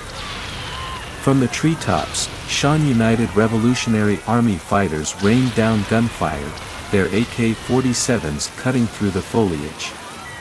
Thong Suk's men scrambled for cover, returning fire as the jungle exploded into chaos. Mules brayed in terror, some breaking free from their handlers and bolting into the undergrowth, their precious cargo spilling onto the forest floor. Amid the gunfire, Thong Suk realized they had walked into a trap. Khun Sa's forces had anticipated their approach, their snipers positioned to pin them down. "Pull back," he shouted, signaling for a retreat. But it was too late. The jungle's claustrophobic embrace became a killing ground, and the men of the Royal Lao Army fought for survival as the Shan fighters closed in. At his jungle stronghold, Khun Sa surveyed a large map spread out over a wooden table. The dim light of a flickering oil lamp illuminated his calm but calculating expression. reports from the battlefield filtered in. His lieutenant, Chow Fong, stood at attention, recounting the ambush's success. The Royal Lao Army's losses were mounting, and their morale was breaking. Kun Sa nodded, satisfied. His network of informants had once again proven invaluable. He had known of General Wanei's plans days in advance and ensured the mule trains served as bait. For Kun Sa, this was more than a battle, it was a statement. The opium trade was his empire, and he intended to crush anyone who dared challenge it. Still, he knew the Shan army's position was precarious. The forces of the Kingdom of Laos were bolstered by KMT remnants, fiercely loyal to their leader, General Li Mi. The prospect of facing the combined forces of these two armies loomed like a storm cloud. "We must make every bullet count," Kun Sa declared. "Our survival depends on outsmarting them at every turn." As he spoke, a courier arrived, breathless and battered. He carried news of an unexpected twist. Wanei Radicone had mobilized the 2nd Paratroop Battalion, a crack unit known for their ruthless efficiency. They were closing in fast, using air support to eliminate guerrilla strongholds. Kun Sa clenched his fists. The stakes of this war had just risen. The mule train moved under the cover of darkness, snaking its way through narrow trails carved into the rugged Laotian mountains. The surviving handlers, nervous and vigilant, whispered orders to each other as they prodded the mules forward. The opium-packed saddlebags weighed heavy on their shoulders, both literally and metaphorically. Mai, a 16-year-old boy tasked with leading one of the mules, felt the strain of his precarious position. The life he had known as a farmer's son had been consumed by war, and now he found himself in the service of Kun Sa's empire. He glanced nervously at the armed guards escorting the train. They were hardened men, their faces lined with years of violence. To Mai, they were both protectors and captors. Suddenly, the distant roar of an aircraft shattered the tense quiet. "Scatter," someone yelled. The group split into smaller clusters, seeking shelter among the trees. Moments later, the night sky lit up as tracer rounds streaked downward. A Royal Lao Air Force at 28 Trojan was strafing the jungle, its machine guns tearing into the undergrowth. Mai clung to his mule, shielding his head as the ground shook. He watched in horror as the guards fought back, their rifles flashing in the dark. The boy's heart raced. This wasn't just a skirmish, it was an all-out hunt, and he was caught in the middle. For the first time, he questioned whether the opium trade was worth dying for. In the royal palace in Vientiane, General Wanei Radicone paced the length of the war room, his crisp uniform a stark contrast to the chaos unfolding in the north. Advisors and intelligence officers stood around him, each presenting updates on the campaign.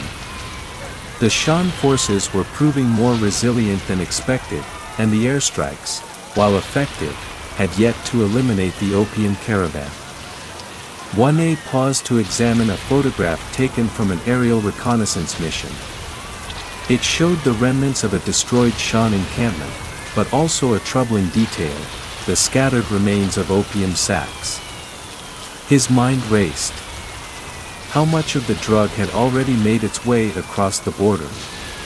If the Shan forces succeeded in smuggling even a portion of their cargo, it would fund their operations for months. Kun Sa is a chess player, Wanei muttered to his deputy. But so am I. He ordered a new plan into action, a three-pronged assault designed to cut off every escape route. Troops would descend from the highlands, supported by paratroopers dropped into key choke points. Simultaneously, a team of operatives disguised as traders would infiltrate the Shan network, gathering intelligence on future shipments. As Wanei outlined the strategy, a messenger arrived with urgent news. a Royal Lao outpost had fallen in the northwest, its defenders slaughtered. The Shan army's reach was growing, and time was running out to dismantle Kun Sa's empire. At the edge of the conflict, far from the firefights and bombings, a man named Chit sat in the shadow of a decrepit hut, sipping bitter tea. To the Shan army, Chit was an opium trader, an essential cog in Kun Sa's empire. To the Royal Lao army, however, he was a double agent, feeding critical intelligence to General Wanei's operatives. Chit's dual role was a death sentence waiting to be discovered, but it also provided him with leverage. He knew both sides needed him alive, for now. That evening, Chit received a visitor, a Shan courier carrying a message from Kun Sa himself. The note was cryptic but urgent: the river route is no longer safe. Divert to PHOU. We will rendezvous there. Chit's pulse quickened. This wasn't just logistical advice, it was Kun Sa's fallback plan, a vital piece of information the Royal Lao army would pay dearly to possess. Hours later, under the cover of night, Chit made his way to a hidden radio transmitter buried in the jungle. He keyed in a coded message to his Royal Lao handler, detailing Kun Sa's movements. But as he prepared to leave, a voice called out from the darkness. "Going somewhere, traitor?" Chit froze, his heart pounding. Emerging from the shadows was Chow Fong, Kun Sa's trusted lieutenant. Chow's hand rested on his pistol, his expression unreadable. "The jungle has ears," he said coldly. "And someone's been whispering to the wrong people." Chit's carefully constructed facade was crumbling, and his survival depended on a single gamble, convincing Chow Fong that he was still loyal. At dawn, the Royal Lao army mobilized. General Wanei's plan to strike at PHOU was bold, but it carried immense risks. The Shan forces had dug in, turning the rugged hills into a fortress. Intelligence suggested that Kun Sa himself was coordinating operations from this stronghold. Taking it would be a symbolic and strategic victory, but it would come at a high cost. The first wave of paratroopers landed under heavy fire. The Shan fighters, familiar with the terrain, used their superior positioning to rain bullets down on the attackers. Captain Thong Suk, now leading one of the assault teams, barked orders as his men advanced uphill. Grenades exploded, sending debris and screams into the air. The jungle, so serene moments earlier, had become a cacophony of violence. Halfway up the hill, the attack stalled. Shan snipers picked off advancing soldiers with ruthless efficiency, and the Royal Lao troops struggled to maintain their momentum. Then, seemingly out of nowhere, the roar of At-28 bombers filled the sky. The air support unleashed devastation on the Shan positions, leveling bunkers and scattering their forces.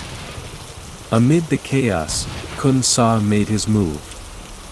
With his command post under fire, he ordered his men to retreat into the dense jungle, abandoning the opium caches to buy time. As he fled, he left behind a single booby-trapped cache, a final insult to his pursuers. After the gunfire had subsided, the Royal Lao army advanced cautiously. Captain Thong Suk and his men combed through the ruins of the Shan stronghold, uncovering crates of opium stacked like treasure. The discovery was a significant victory, but Thong Suk's instincts told him something was amiss.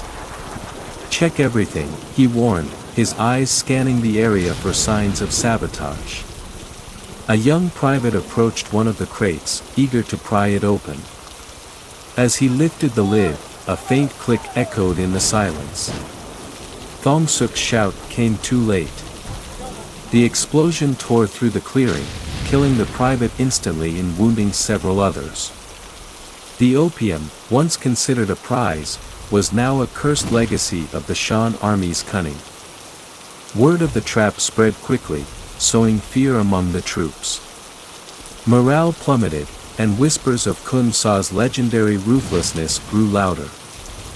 Thong Suk knew they couldn't afford to lose momentum. "This is what he wants," he told his men. "Fear is his weapon. But so is ours, resilience." Just as the Royal Lao Army began consolidating their hold on PHOU, the Shan Army launched a daring counterattack. Under the cover of night, Khun Sa's forces struck back with ferocity. They attacked from multiple directions, exploiting the jungle's darkness to sow confusion among their enemies. Captain Thong Suk, still recovering from the earlier ambush, found himself at the center of the chaos. His unit was holding the western flank, a critical position that, if lost, would expose the entire Royal Lao force to encirclement. As Shan fighters closed in, Thong Suk's men formed a desperate line, their gunfire lighting up the night. Among the Shan attackers was Mai, the young mule handler turned reluctant soldier. He clutched a rifle he barely knew how to use, his hands trembling as he advanced with his comrades. The battle around him was a blur of shouting, gunfire, and explosions. For Mai, this was no longer about loyalty or ideology, it was survival. The fighting raged until dawn, leaving the jungle littered with the dead and wounded. Though the Royal Lao Army managed to hold their ground, the cost was staggering. Thong Suk, bloodied but alive, stared at the rising sun with grim determination. This war was far from over, and Khun Sa was still out there, plotting his next move. Among the captured Shan fighters was an older man, weathered and silent, who stood out from the rest. The Royal Lao Army soldiers suspected he was more than a foot soldier, perhaps an advisor or courier for Khun Sa. Captain Thong Suk had him separated from the others and ordered an interrogation. Time was critical, and they needed to uncover Khun Sa's next move. The man refused to speak, his steely gaze unwavering even as the interrogators pressed him. Hours passed with no progress, and frustration mounted. Finally, Thong Suk decided to take matters into his own hands. He approached the prisoner, offering food and water instead of threats. "You and I are pawns in a larger game," Thong Suk said calmly. "But pawns can change the tide of battle." The man's expression faltered for a moment, then hardened again. "You think you're fighting a war," he said quietly, his voice laced with contempt. "But you're just chasing shadows. Khun Sa is always 2 steps ahead." As night fell, the prisoner unexpectedly spoke again, this time with urgency. "If you want to find him, you'll need to head south, to Nam Ha. But be warned, you're walking into his trap." Thong Suk couldn't tell if the man was betraying his leader or playing a deeper game, but he had no choice but to act. Every delay brought Khun Sa closer to escape. The jungle leading to Nam Ha was a labyrinth of treacherous trails, where every rustle in the trees felt like an ambush waiting to spring. Captain Thong Suk's unit, now battered and weary, trudged onward, guided by the cryptic directions of the prisoner. They had no air support this time, the terrain was too dense for bombers to make precise strikes. It was just them and the jungle. As the column advanced, they came across signs of recent movement, discarded supplies, mule tracks, and the faint smell of opium smoke lingering in the air. The signs confirmed they were on the right path, but it also meant they were closing in on enemy territory. Thong Suk ordered his men to proceed in silence, their rifles at the ready. Hours later, the ground beneath the lead scout gave way with a deafening roar. The trail had been rigged with explosives, killing the scout instantly and wounding others nearby. Panic rippled through the ranks, but Thong Suk kept his composure. "Secure the wounded and move forward," he ordered. "Khun Sa wants us to turn back. We won't give him the satisfaction." Unbeknownst to them, Shan fighters were shadowing their every move. Khun Sa's plan was unfolding exactly as intended. He wasn't simply luring the Royal Lao army into Nam Ha, he was leading them into a dead zone where survival would be next to impossible. As Khun Sa's forces prepared for the final stand in Nam Ha, Mai found himself questioning his place in this war. The horrors he had witnessed, men dying for sacks of opium, villages destroyed, were too much for his young mind to bear. In the dead of night, while the Shan fighters slept in their makeshift camp, Mai made a decision that would change his fate. He would run. Clutching a map he had stolen from the supply tent, Mai slipped away under the cover of darkness. He moved quickly but cautiously, his heart pounding with every step. He knew the penalty for desertion was death, and the jungle was filled with dangers both natural and man-made. But staying meant becoming another casualty in a war he no longer believed in. Hours into his escape, Mai stumbled upon a Royal Lao army patrol. Terrified, he dropped to his knees and raised his hands. "I have information," he pleaded. "Khun Sa is setting a trap at Nam Ha." The soldiers were skeptical, suspecting he was a spy, but Mai's desperation was hard to fake. He begged to speak to their commander, unaware that his defection would tip the scales of the entire conflict. The information Mai provided was a revelation. He described Khun Sa's plan in detail, a series of choke points rigged with explosives, ambush positions hidden in the cliffs, and a final fallback point where Khun Sa himself would make his escape. Captain Thongsuk listened intently, weighing the risk of pressing forward against the chance to strike a decisive blow. "We'll outflank them," Thongsuk decided. He ordered a small team to approach the choke points from the rear, using an unmarked trail Mai had identified. The rest of the unit would advance as bait, drawing the Shan fighters into the open. It was a bold strategy, and the margin for error was razor thin. The plan seemed to work, at first.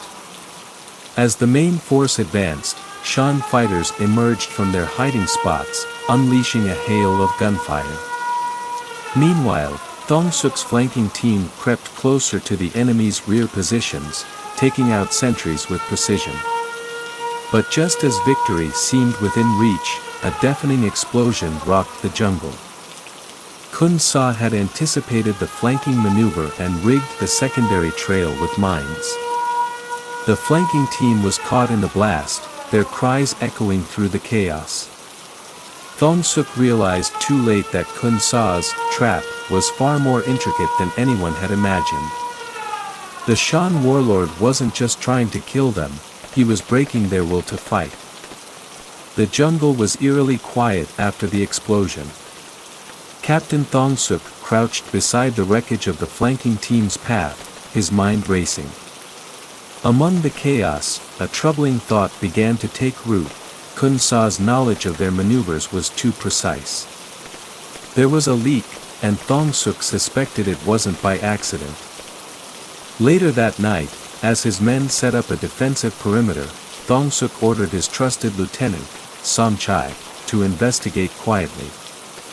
"Talk to the men," he whispered. "Look for anything unusual.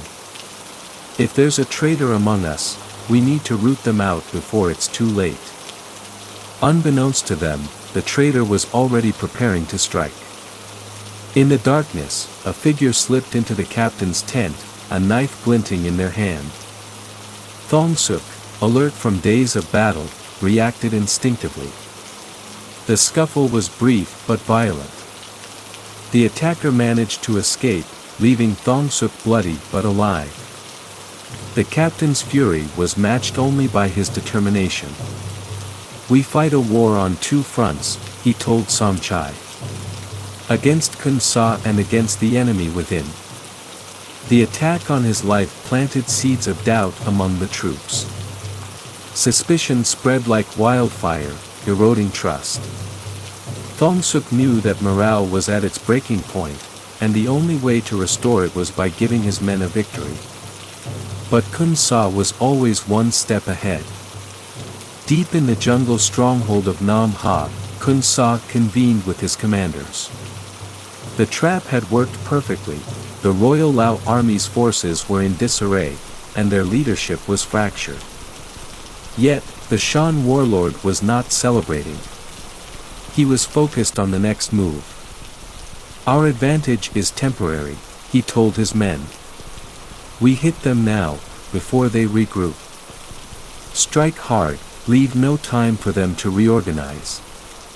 His orders were clear: divide into smaller units, harass the enemy from all sides, and deny them any chance of recovering. It was guerrilla warfare at its most brutal. As his commanders left to carry out his orders, Kun Sa remained behind, poring over maps. His thoughts drifted to Mai, the young deserter. The boy's escape had been a rare oversight, and now it threatened everything. Find him, Kun Sa ordered his lieutenant, Chao Fang. And make an example of him. Kun Sa's confidence masked a growing tension within his ranks. Supplies were dwindling, and the loyalty of his fighters was strained. He knew that even the most disciplined force could crumble under pressure. But he also knew fear was his greatest weapon, and he intended to wield it ruthlessly. Mai sat in the makeshift Royal Lao Army camp, trembling as he recounted every detail of Kun Sa's operations. His escape had brought him safety, but not solace. He knew Kun Sa would stop at nothing to silence him. Every shadow, every rustle in the jungle felt like a death sentence. Thong Suk, listening intently, saw potential in Mai's knowledge. The boy's familiarity with the Shan fighters' tactics and terrain could be a turning point. You're not just running from Kun Sa, the captain said. You're running toward redemption. Help us end this, and you'll have a chance to start over. Mai hesitated. He had no love for the warlord who had forced him into this life, but he also knew the risks of betrayal. Finally, he nodded. I'll take you to his fallback point. But if he catches us, his voice trailed off, the unspoken threat hanging heavy in the air.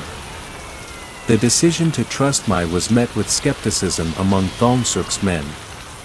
Some saw the boy as a liability, others as a potential traitor. But Thong Suk had no time for debate. With Mai as their guide, the unit moved deeper into the jungle, toward a confrontation that would determine the fate of the operation. The jungle seemed alive, every sound amplified by the tension gripping the Royal Lao Army soldiers. They moved cautiously, with Mai leading the way. He pointed out hidden paths, abandoned supply caches, and Shan ambush positions, all with an eerie accuracy that both reassured and unsettled the men.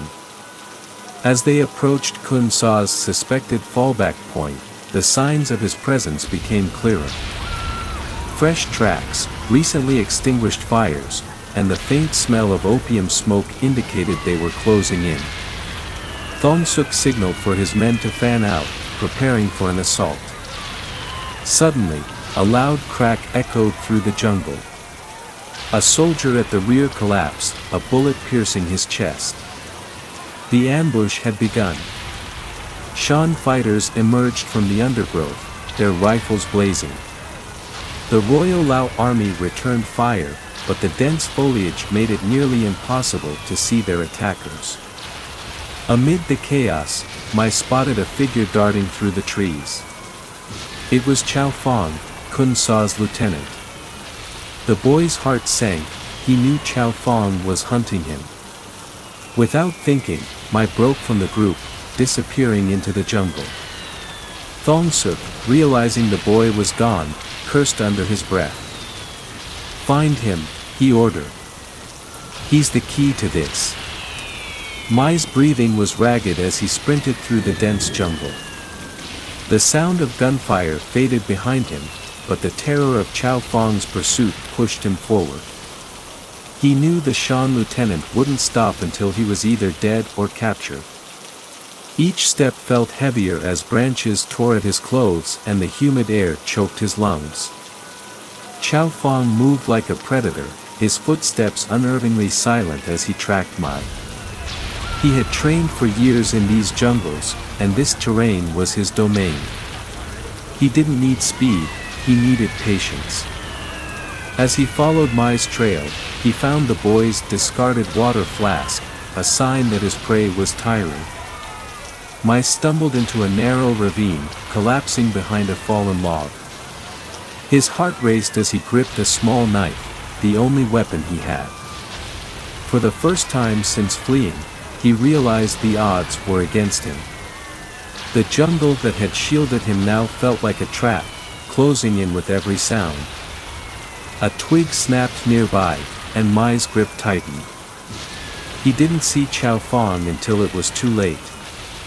"End of the line," Xiaofang said, his voice calm and menacing. He raised his pistol, but in that moment, a shot rang out, not from his gun, but from behind him. Xiaofang crumpled to the ground as Captain Thongsuk emerged from the shadows, rifle in hand. "We're not done yet, Mai," the captain said, pulling the boy to his feet. The firefight near Namha raged on as Thongsuk's unit pressed forward, using Mai's intelligence to gain the upper hand. The Shan fighters were skilled and determined, but the Royal Lao Army's relentless push began to wear them down. Bit by bit, the Lao forces advanced toward the heart of Kun Sa's operation. When they reached a hidden clearing, they found what they had been searching for, a massive cache of opium. Stacked in burlap sacks, it represented the wealth and power that fueled Kun Sa's rebellion. The discovery sent a ripple of hope through Thongsuk's men. They had struck a blow against their elusive enemy. But as they moved to secure the cache, a trap was sprung. Explosives buried under the opium detonated, sending a shockwave through the clearing. Several soldiers were killed instantly, and the rest were thrown into disarray. Thongsuk, battered but alive, pulled himself up from the ground.